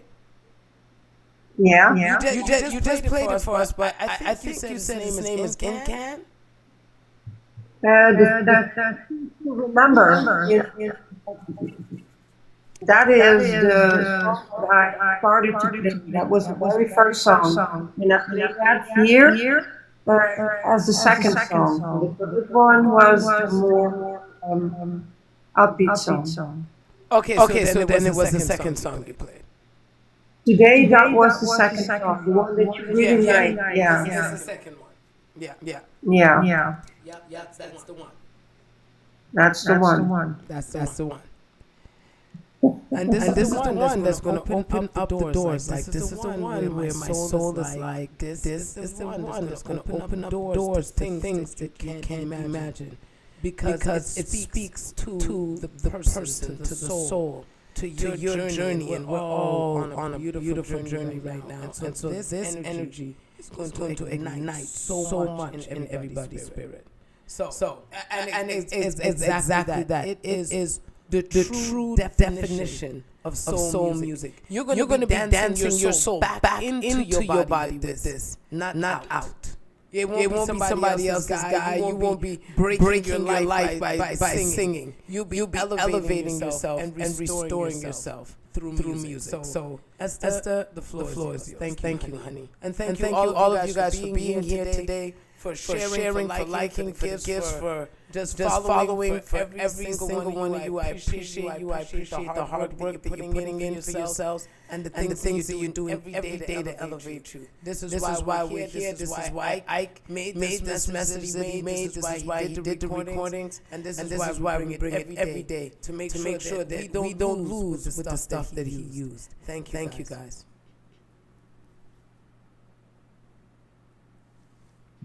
Woo.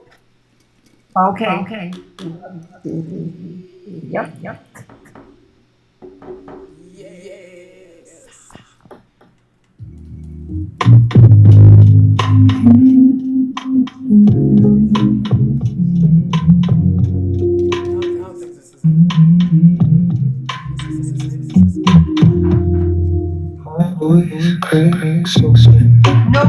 No. Truth doesn't wait. No. I don't know how you got in there, but that's not the one. Here we go.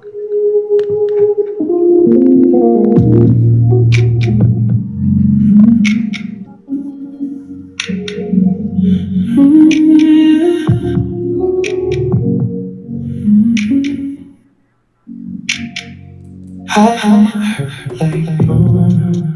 Caught it strong, caught it wide. I held my hurt like called it strong, have left.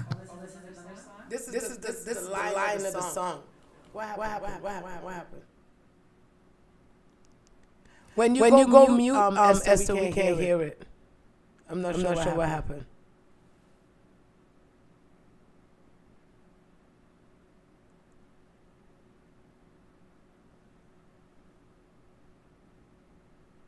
Oh, did we lose Esther? Esther, you're muted if you're still there. Oh, yeah, we lost Esther. Damn it. Let me see if I can get her back. Y'all be hating on Esther. Y'all be hating on Esther. We got things doing. We got things doing. All right. Okay. I'm gonna mute Esther. Go ahead.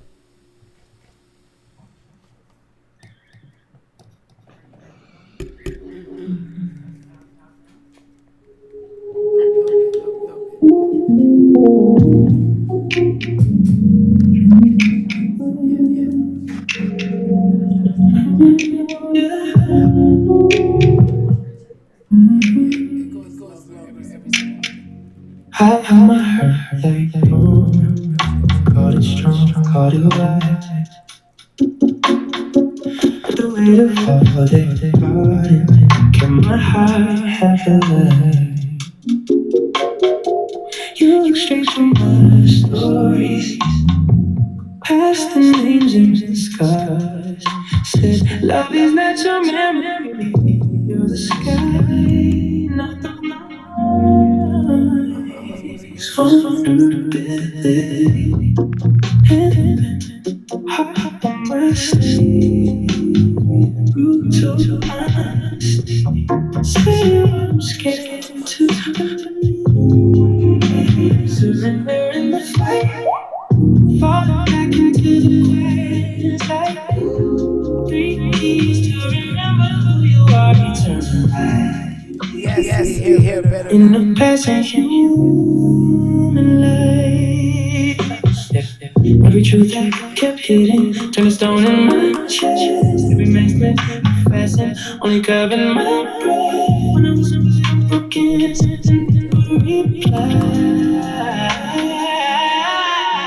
You're the space that holds the broken, not the break, not the life vulnerability.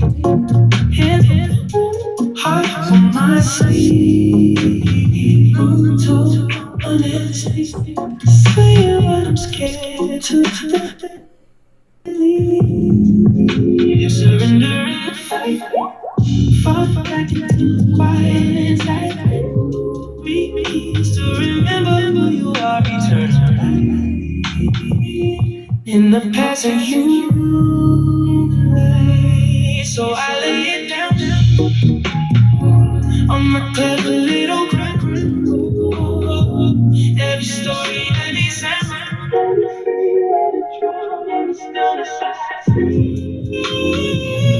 there was never lessons. The way they forgot it was made of steel.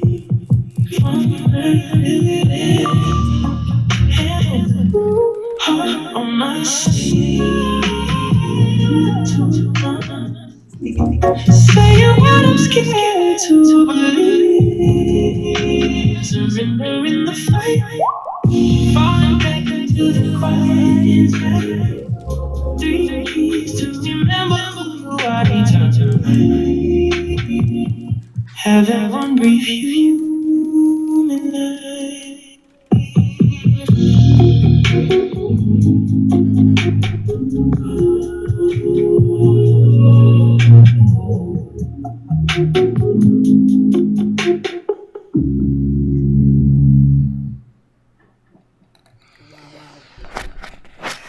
Wow. Thank you, Esther. Thank you. You're very welcome. And I want to thank all of you guys today. Just remember, You don't have to take your pain and wear this armor. You can put that armor down. And you can pick up your true armor, which is that you are the most beautiful, wonderful, eternal being.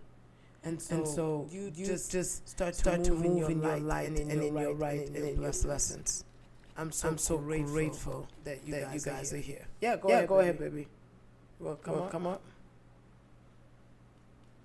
Oh, shit.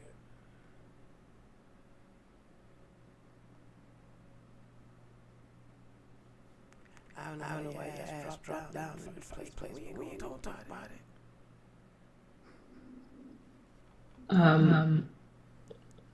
So in Native spirituality, which is what I was following, certain people are medicine women, certain people are healers, and certain people have gifts with music.